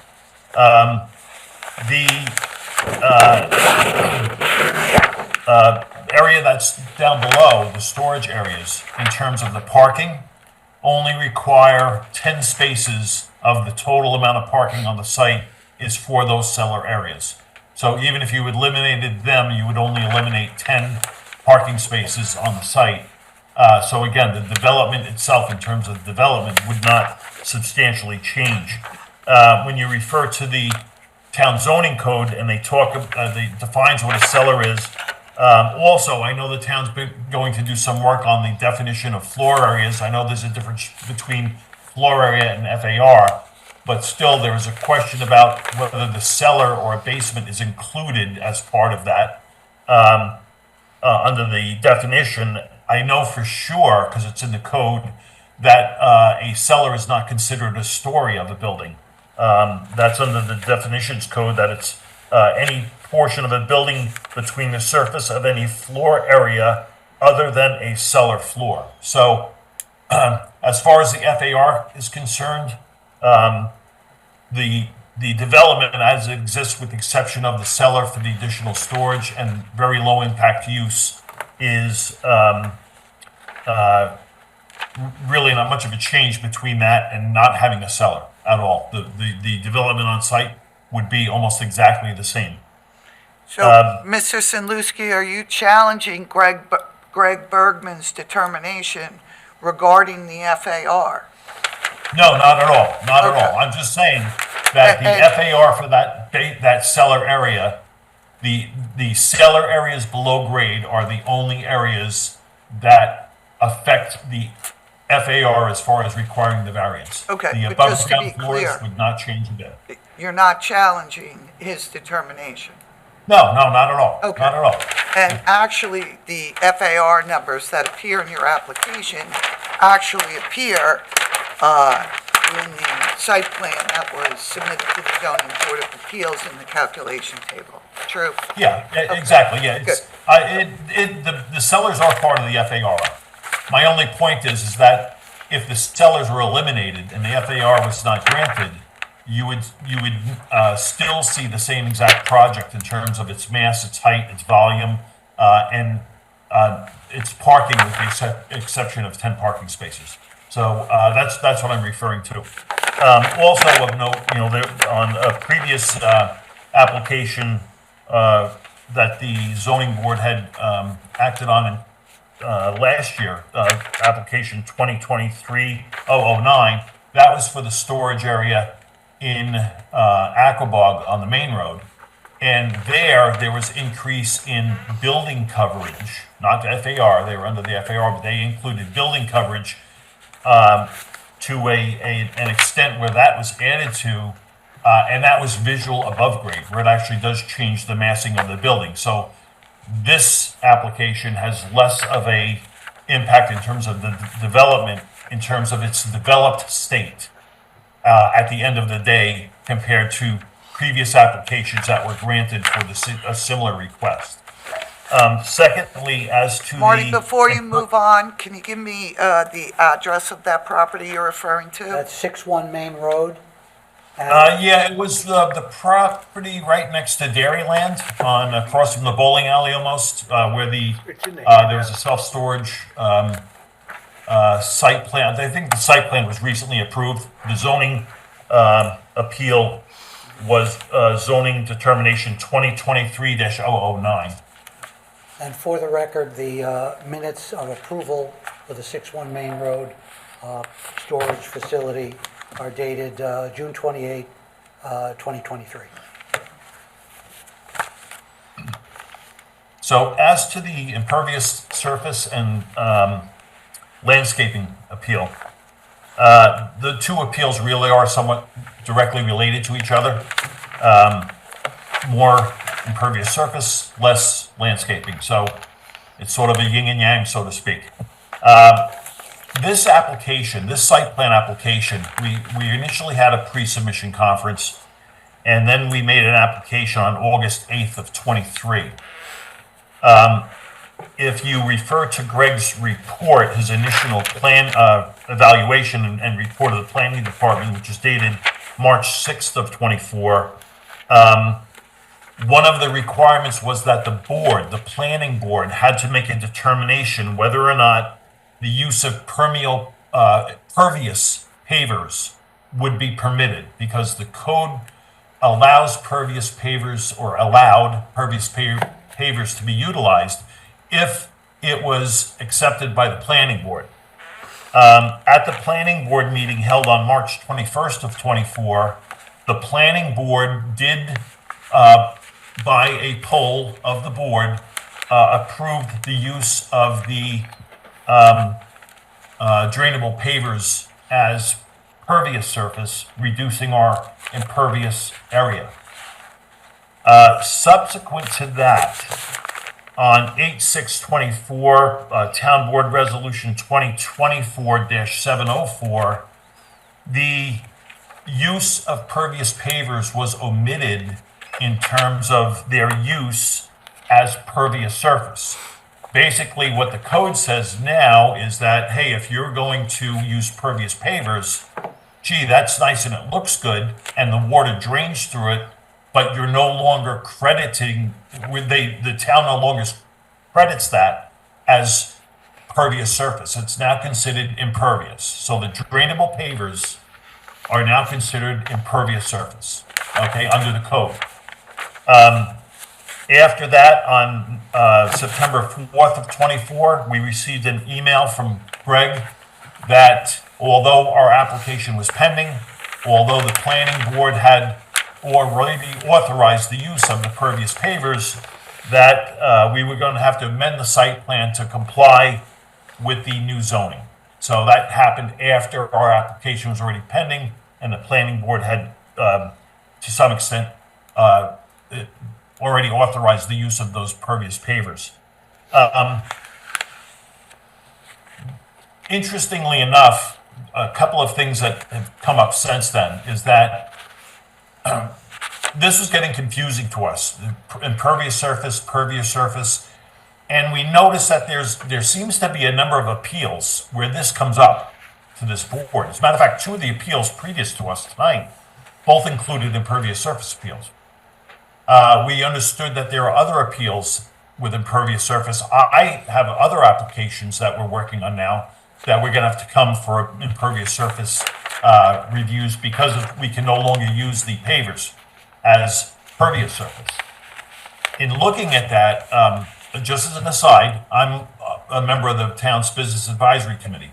The committee took a look at this. The question came up is, why are so many projects having an issue? And what we did is we did a quick analysis, and we figured out what the average size of a parking space is. It's 376 square feet, depending on the ratio of single-loaded versus double-loaded parking. You know, there's an aisle parking on two sides versus an aisle parking one side. We did a layout. We said, okay, if you calculated, between the two, a very general parking lot of about 100 cars, it came out to around 376 square feet per car. We said, okay. Then we looked at the footage of the different uses that are permitted in the different zones where this issue continues to come up. And if, for example, if you look at retail, I'll just use that as an example. Retail requires 200 square feet, 200 square feet of retail requires one car.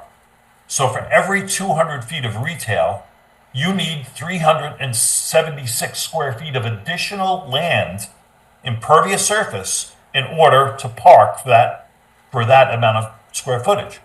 So when you applied that ratio, and we looked at the different zoning codes and the permitted uses in the zoning codes on the dimensional chart, what we found is that there are certain zones that have a disparity between permitted building area, lot coverage, and impervious surface. And in fact, it's impossible, for example, for an office building, especially a medical office, if you're allowed 30% lot coverage, it's literally impossible to get that lot coverage on the project and provide parking for the property. With that, what happened is we had Councilman Kern as our liaison. We had a meeting recently with Dawn Thomas, Greg, and Andreas from the building department, and we presented that to them, that we had found that there are a number of zones that have a very big disparity between the building area and the impervious area. They've taken it under advisement. I think they're going to have another discussion at a future meeting, and I believe this may end up going to the Code Revision Committee to look at the inherent disparity amongst certain zones within the town of Riverhead on the zoning chart when you look at the impervious surface. So it's just something that's in the works. It doesn't apply to this application, obviously. But it's just interesting that when you look at the footage here and you look at the allowable footprint, we don't even match the allowable footprint. But with the footprint and then the FAR, there's no way that you could provide the parking for the development based on the zoning schedule. With that said, again, going back to Greg's initial review, as well as the application that I referred to earlier for the other storage facility that was approved, one of the things that has been established is that these uses, especially the storage uses, are very low impact in terms of traffic, which is true. If I've rented a space in a storage space, I'd go there maybe, once every month or twice a month to get something or pick something up. I'd pull up to the unit, go inside, get my stuff, put it in the car and leave.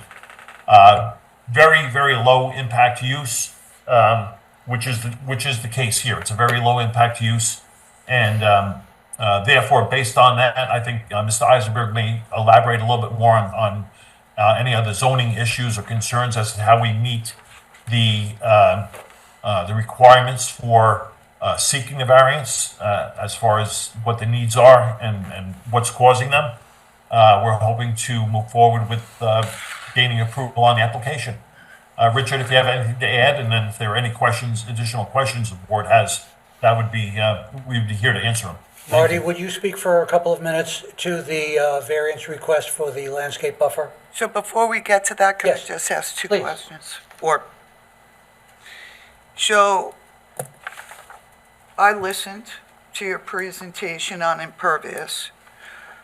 Are you asserting that you have some type of vesting in earlier zoning regarding impervious surface? We could, but we would much prefer to resolve these matters. No, I'm asking you now. I'm not asking if you could. Are you asserting that now?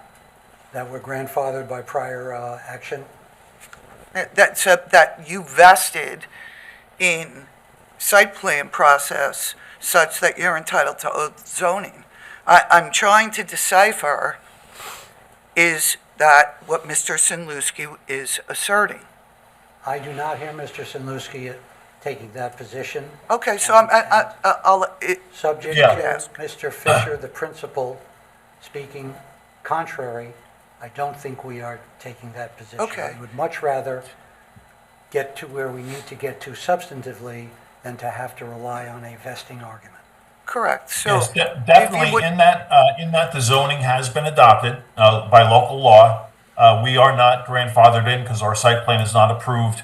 The only thing I was saying is that our application was in part very greatly increased by the change of zone after our application was in and after the planning board had, at that time, prior to the change in zone, said we could use the impervious pavers. That's all I was referring to. In essence, we're asking the board to take into account in the possible exercise of its discretion where we are in the process. That is not the same as saying that we are vested on this point. Okay. So the other point I'm just trying to get clarification on. So the town work that you're doing on a town committee, and you're recommending that the town board make code amendments relate to this issue that you're presently representing the applicant on is impervious surface, true? What was In that? other I don't words, understand. you sit on a town committee, you just described that you're recommending that the town consider amending its code with respect to impervious surface. The committee is recommending it, not me. The Riverhead Business Okay. Advisory Committee is Okay. recommending it. And you're appearing here with an applicant on an impervious surface issue. Yes. Okay. Good, just for the record. And for the record, it is our position that the project architect's role on an advisory committee does not disqualify him from appearing as a witness in any related application. Right. I think we've made the disclosure. We think the disclosure was very pertinent. Marty and I and Ray discussed that earlier. We certainly want transparency here, but we respectfully feel that Marty is not disqualified from assisting us in this application merely by the fact that he is a member of an advisory committee.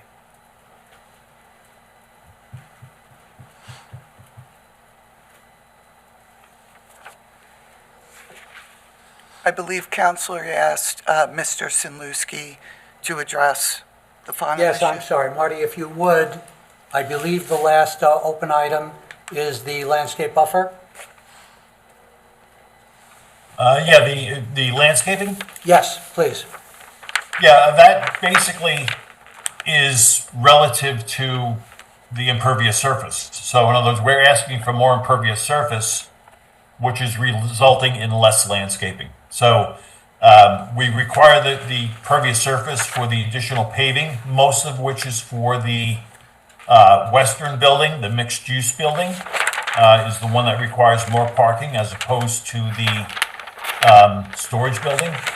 And in requiring more parking and more impervious surface, that directly reduces the amount of landscaped area proportionally. So that's why the two are directly related to each other.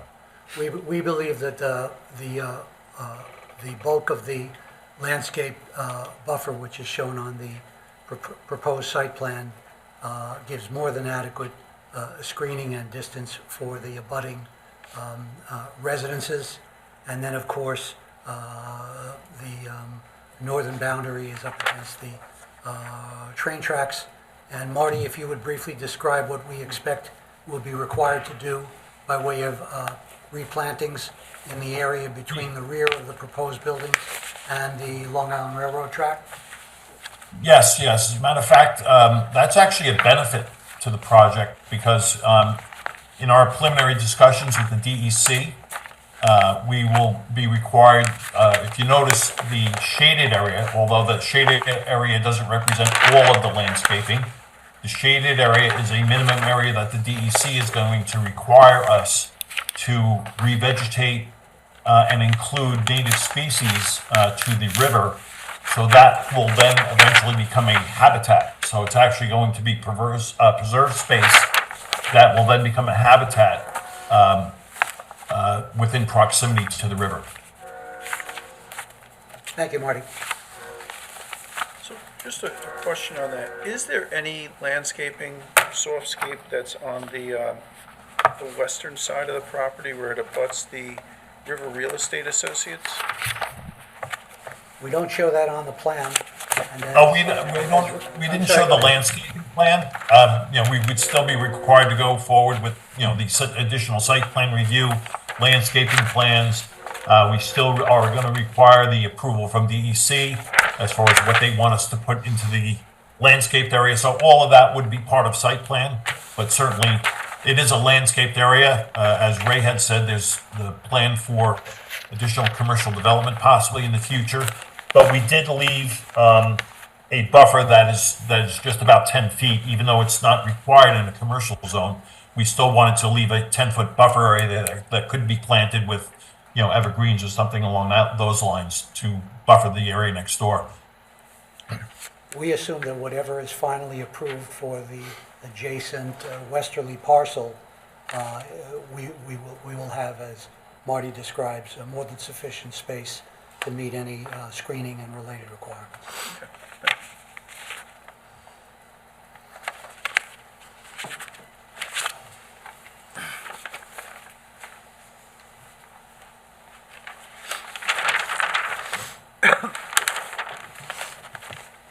Council, do you or the board have any other specific? Oh, I have a lot, but I want to let the board. Please. There's a lot of numbers here to digest. I mean, just looking at those three items that you mentioned, proposed floor area ratio, you guys are proposing 200,000 square feet. Permitted is 154,000, which is 45,000 more than is allowed. And looking at the proposed impervious surface coverage, the maximus that you guys are proposing is 153,000 square feet. Permitted is 108,000. That's another 45,000 square feet beyond what's allowed. That's a Those are 15% uptick in the huge application, numbers. yes. I mean, that's all I, So, to the chairman's point, in your application, under area variance considerations number 2, you indicate that the variance sought is not substantial. So, to the chairman's point, you know, do you have any comments or rebuttal to what he stated? No, we don't dispute that the mathematics shows some requests for uptick variances. We believe that in the context of the proposed project, the location, the uses, the value of the uses, the maintenance of the buffer area, particularly with regard to the adjacent residential, that the board could, in its discretion, grant each of these three variances without violating any of the statutory requirements. We believe it's a good, solid project. It meets a need. As Marty mentioned, certainly the storage area is low impact, nominal effect on traffic, and very nominal water and wastewater requirements. The multi-use building is a non-nuisance building, slightly more traffic generator, but also very clean uses with what we believe is a genuine need, which would be a successful project for us. And in that context, we're asking the board to seriously consider the relief. It's a good, solid project. We don't... yes, it is. Excuse me, it is a solid project, but you need large variances to be approved. We're not pretending that the mathematics of the variances requested are nominal. We're not suggesting that. We do hope you look at that additional footage, though, whether it be a large number or not, that it's below grade. And I think that should have some weight to it, that it's not visible from the street. As you drive by, the project size will be the project size, with or without a basement. I think that does, should... It's not going to be seen as 200,000 square feet sitting there? it's No, not- because there'll be a full basement of plus or minus 20,000 under building number 2, and there'll be a basement cellar, forgive me. Basement is a defined term elsewhere in the code. And the cellar is over 36,000 square feet, per our proposed site plan, that's for building number 1. So more than 50,000 square feet is cellar storage, and we are presenting the application in the context only of those limited uses. To the point raised in another earlier hearing tonight, we have no intention of saying this is going to be a cellar for auto storage and then figure out another reason. We don't have any intention of, in building number 2, getting permission to build a cellar for incidental use tied to tenancies of the non-nuisance building and then come back and say we changed our minds. So in that context, if one X's out or excludes the below-grade cellar construction, we believe this is a lot closer to as of right all around. Also, one additional point I might add is that one of the things that you do not see on our site plan is you do not see outdoor storage, which is permitted. We could provide for suitably screened outdoor storage, which is a permitted use as of right under this zoning code, under this zone.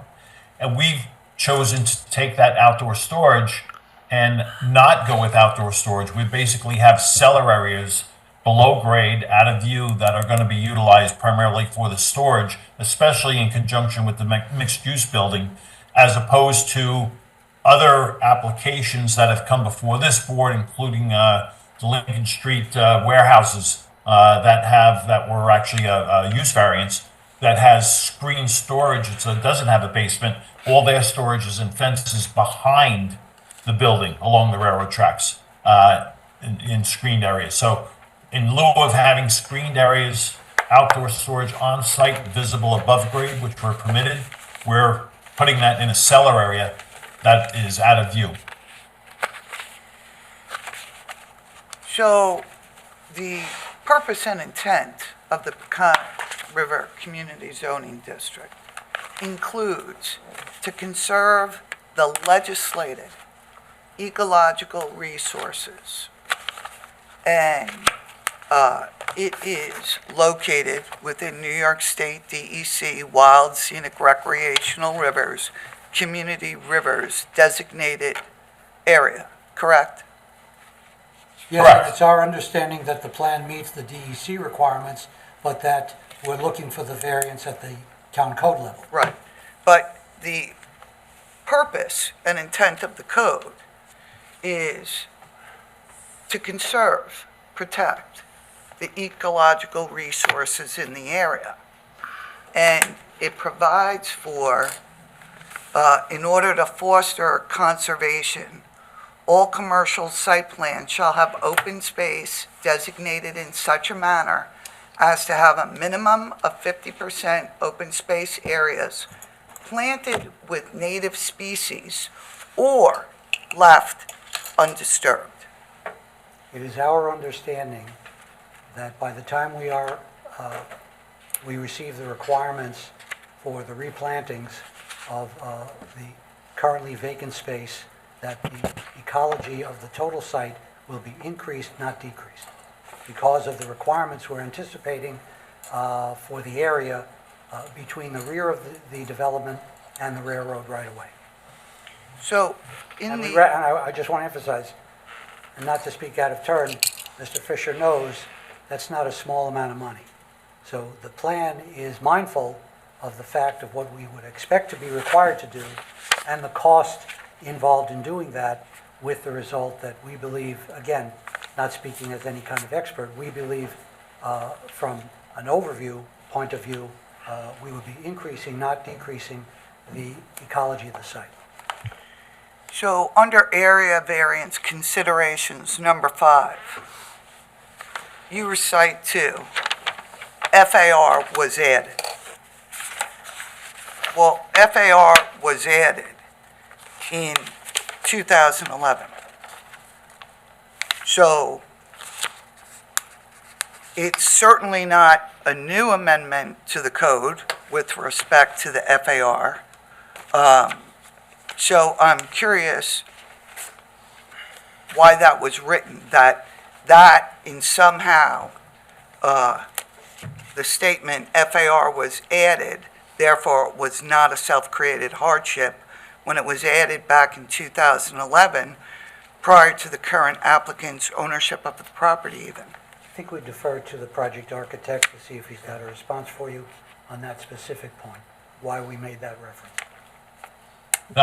Basically, the point was is that with the existing development that's on site, which is going to then essentially be replaced by the new development, those requirements didn't apply to the development that existed previously. It's realistically, in looking back at that part of the application, I don't really think it has a bearing on this case one way or the other. I think this case has to stand on its own. Well, that's why I'm asking you the question.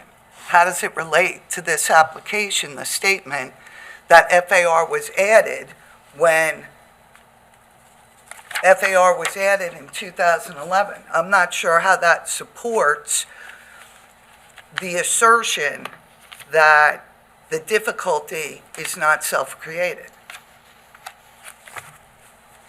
It actually, it does not relate to it in terms of the verbiage of the town code. However, there are other portions of the town code, and you saw one earlier tonight, that there are areas in the town code where the zoning has changed considerably, but they still go back to some of the older zoning codes in the residential zones, et cetera, because of the configurations of the site, et cetera. So in that respect, I'm just saying that the code did not, when they revised the code, they did not take into account I think they didn't take into account all the areas. They could have done a better job, but that's neither here nor there. Yeah, but this application needs to stand on its own. Okay, but I'm talking about a code amendment in 2011. I'm not talking about an update to the master plan now, which I think Right. you're referring to. I'm talking about it existed since 2011 to the present. You could just strike that from the application. That would be fine. Thank you. Well, is there something else that you would like to add in the application with respect to whether it was or wasn't a self-created hardship? Well, we think any ambiguity in the prior versions of Code 301-D speaking to the definition of cellar, as Marty mentioned, any ambiguity in that is an issue we have to overcome. Again, our position is that if one reads the plain meaning of 301-3, the cellar space, which we're discussing in each of the two buildings, should be deleted from the FAR, and that's not our doing that the town has elected to interpret it otherwise. Again, we have said, we are not claiming we are grandfathered on that. We are asking for the board to consider using its discretion in our favor because of the changes that have been made in that definition. So, if the buildings were reduced in size, stands to reason required parking would be reduced, then landscape could be increased. Fair? That's correct.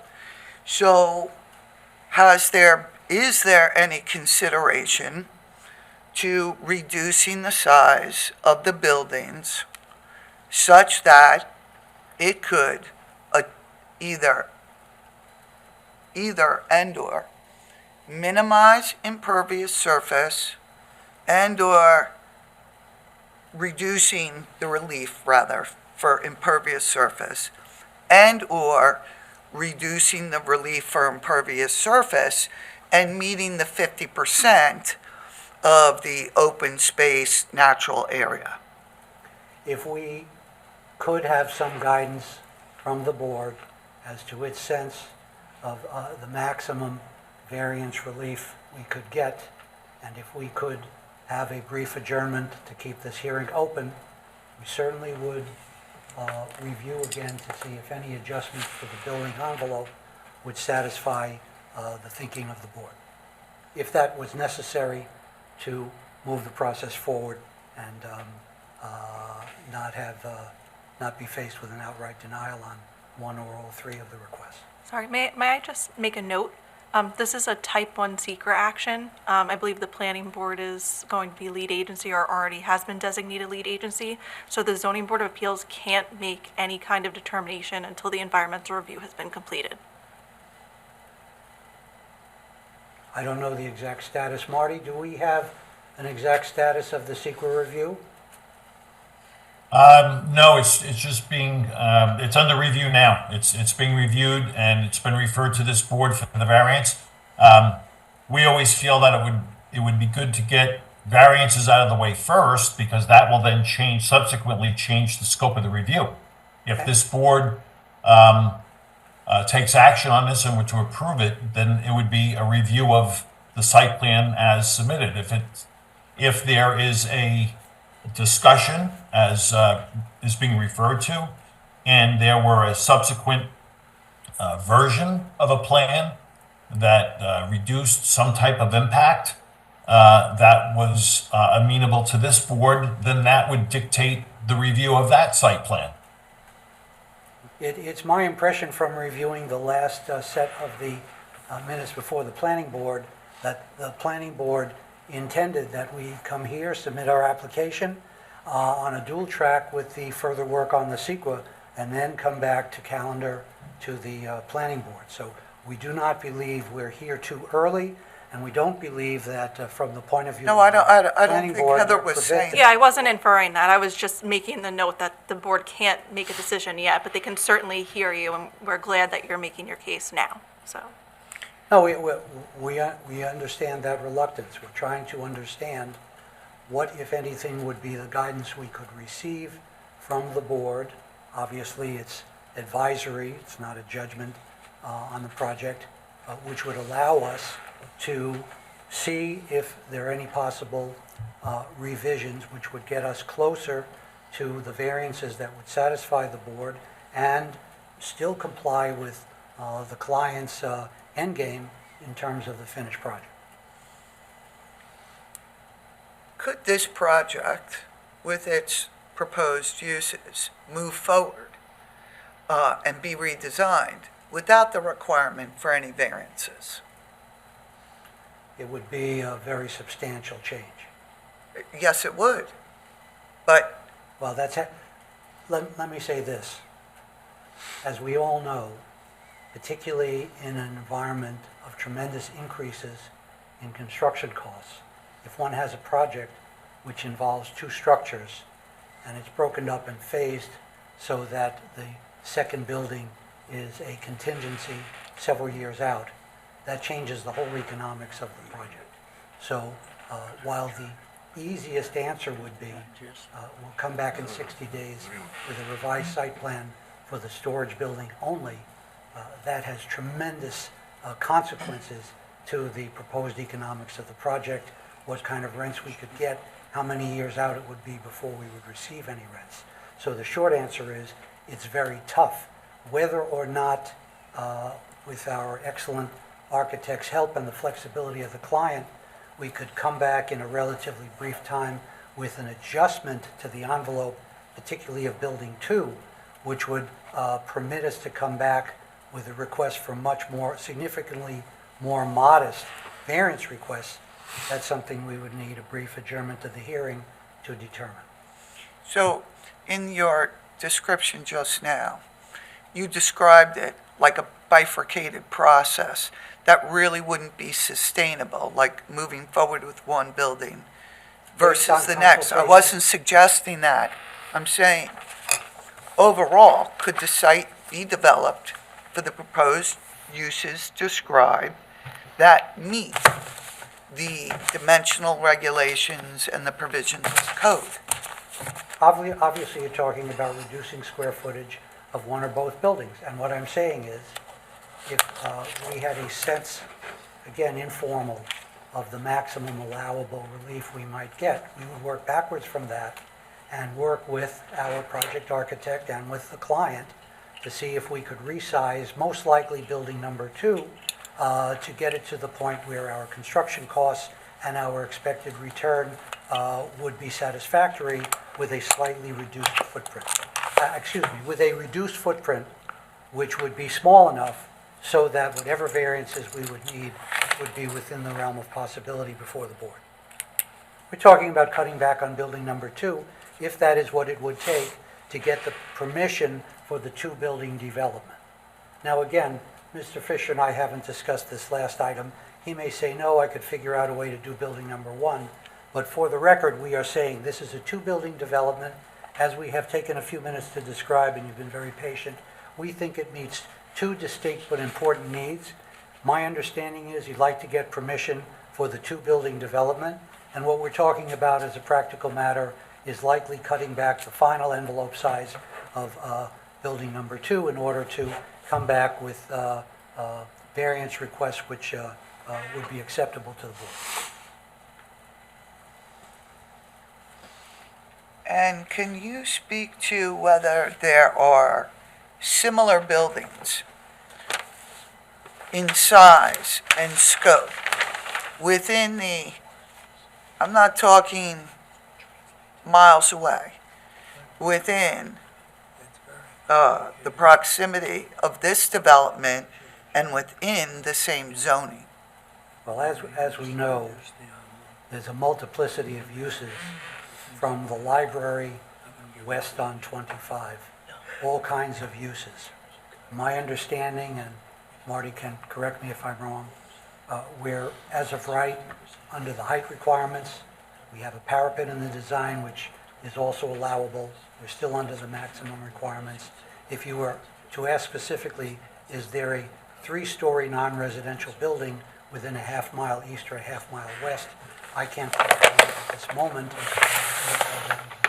Ray may have one in mind, but we are not looking for any relief from a maximum, we don't need any relief from maximum height requirements. And what we think very strongly is these designs will upgrade, not detract from, the basic character of the immediate area.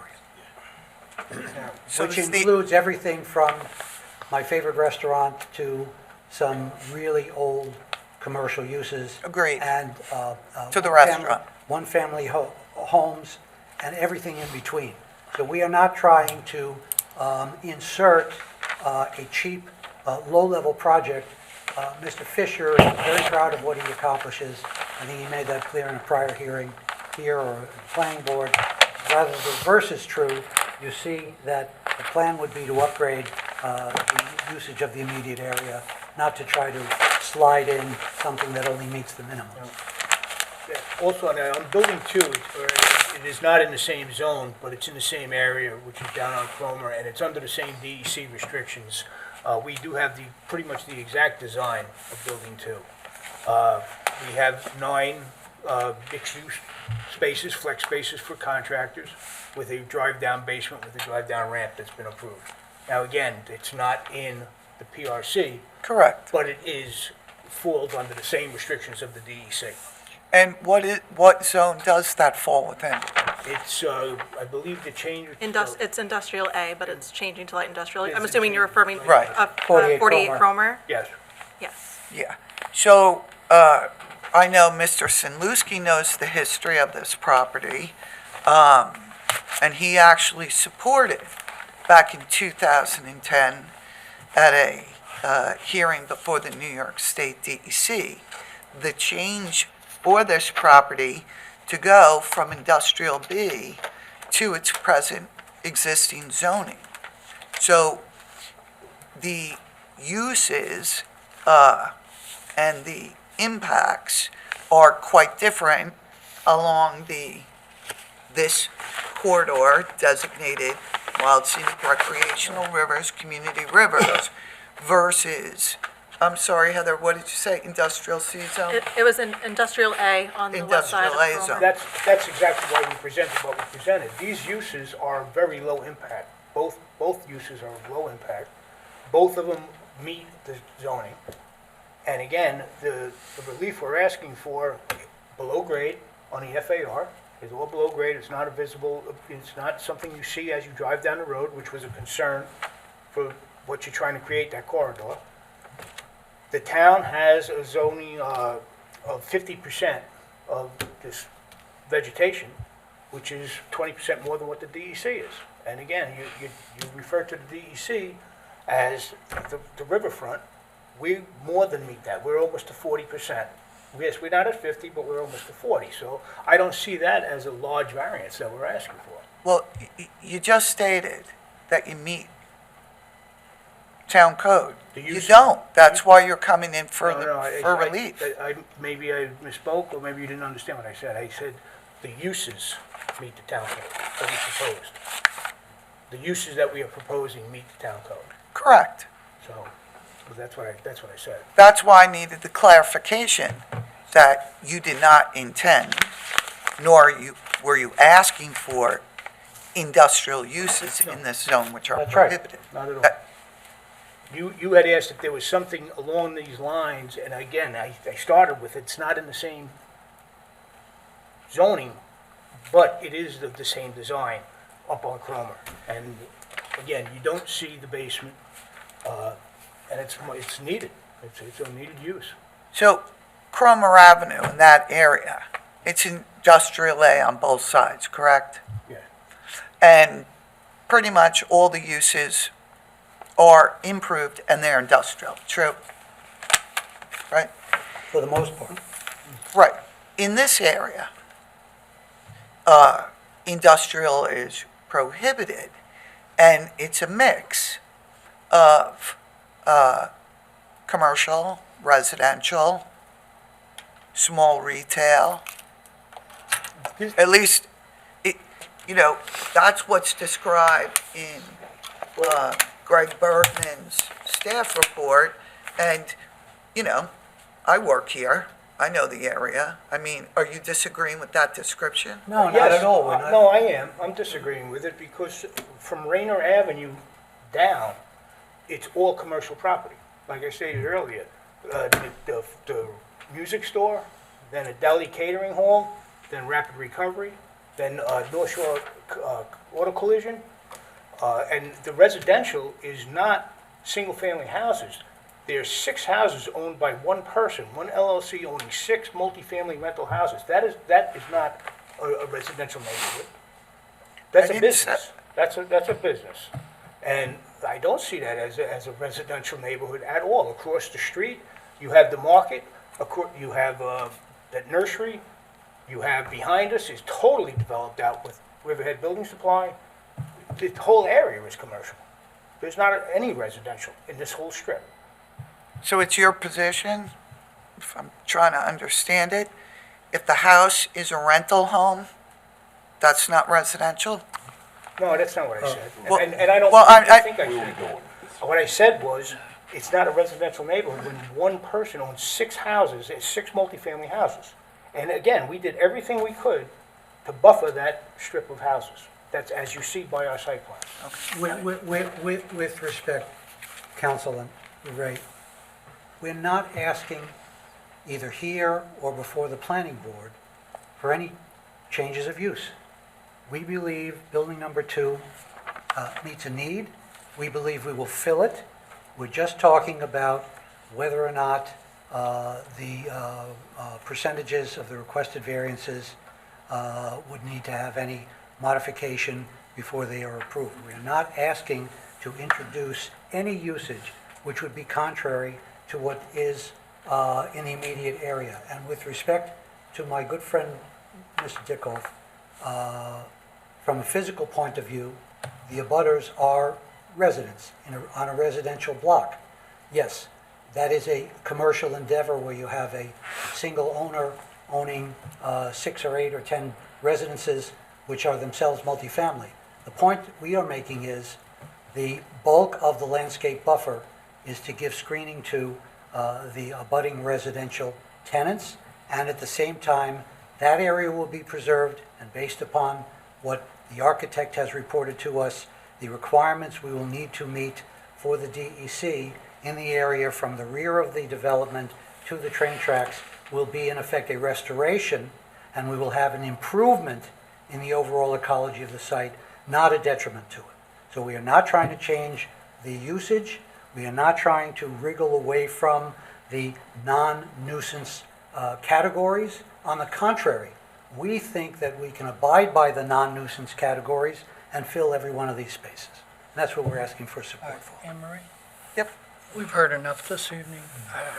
If anybody disagrees with me, we'd like you folks to take a look at what you're submitting and see what kind of modifications you're going to do to maybe make it a little bit smaller.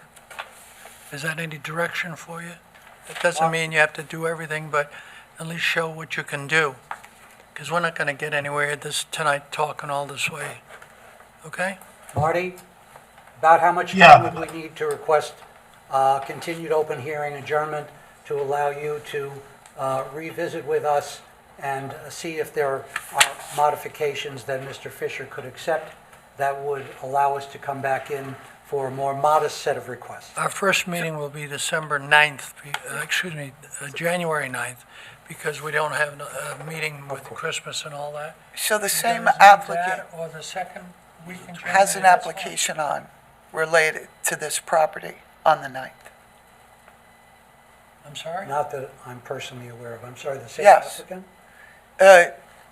Heather, So an application was submitted, it would be calendared for January 9th. I have yet to submit the legal notices and set the agenda, but the next available date is January 9th. That is for, Interpretation of an existing correct. variance.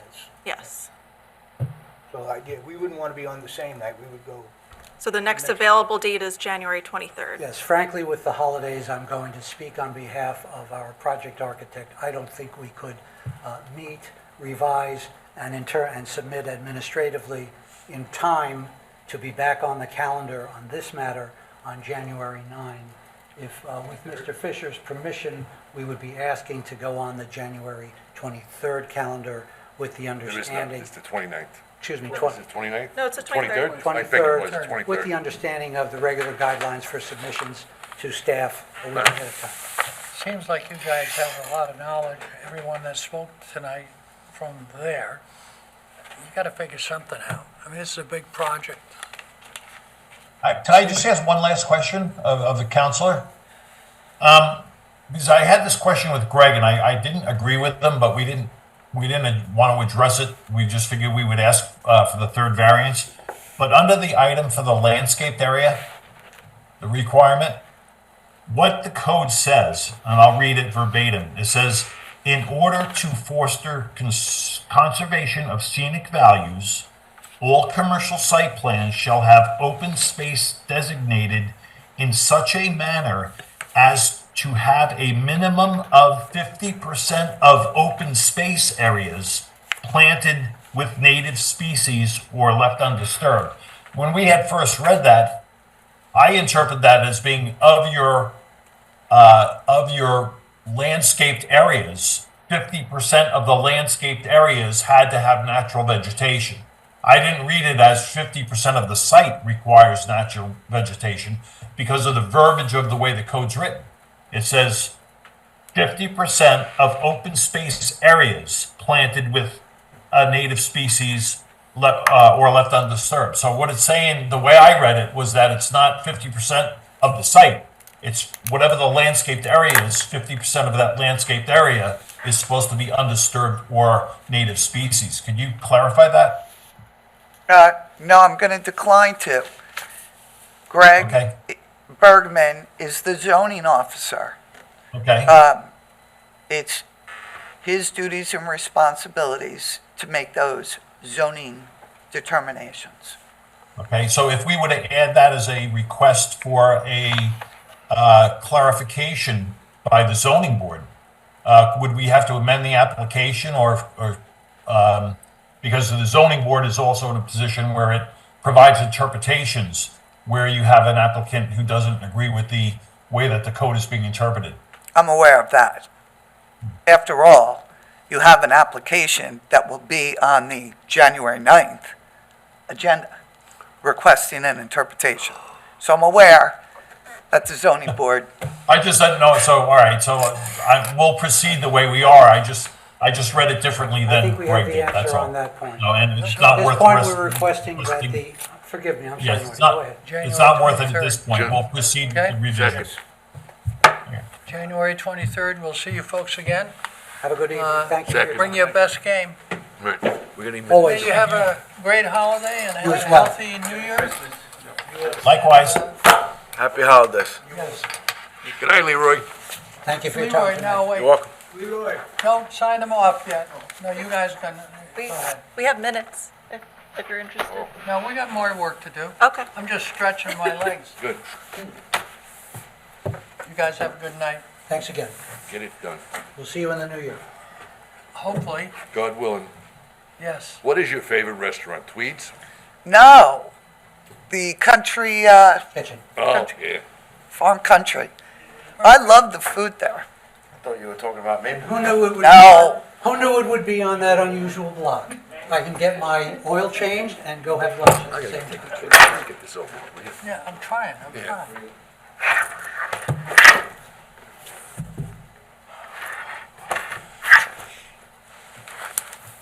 Have a good one, folks. Thank you, folks. Thanks for your time. Take care. So how are you gonna do the, Well, minutes? Wait a minute. Otto has something.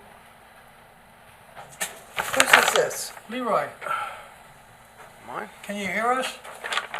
No. We can't hear you. Oh, you're muted. What's his name? Thank you. There we go. Leroy, can you hear us? Whose jacket? Yes, sir. You've been awfully quiet tonight. You know, we look for a little help. I'm fine. Are you agreeing with everything that's happened?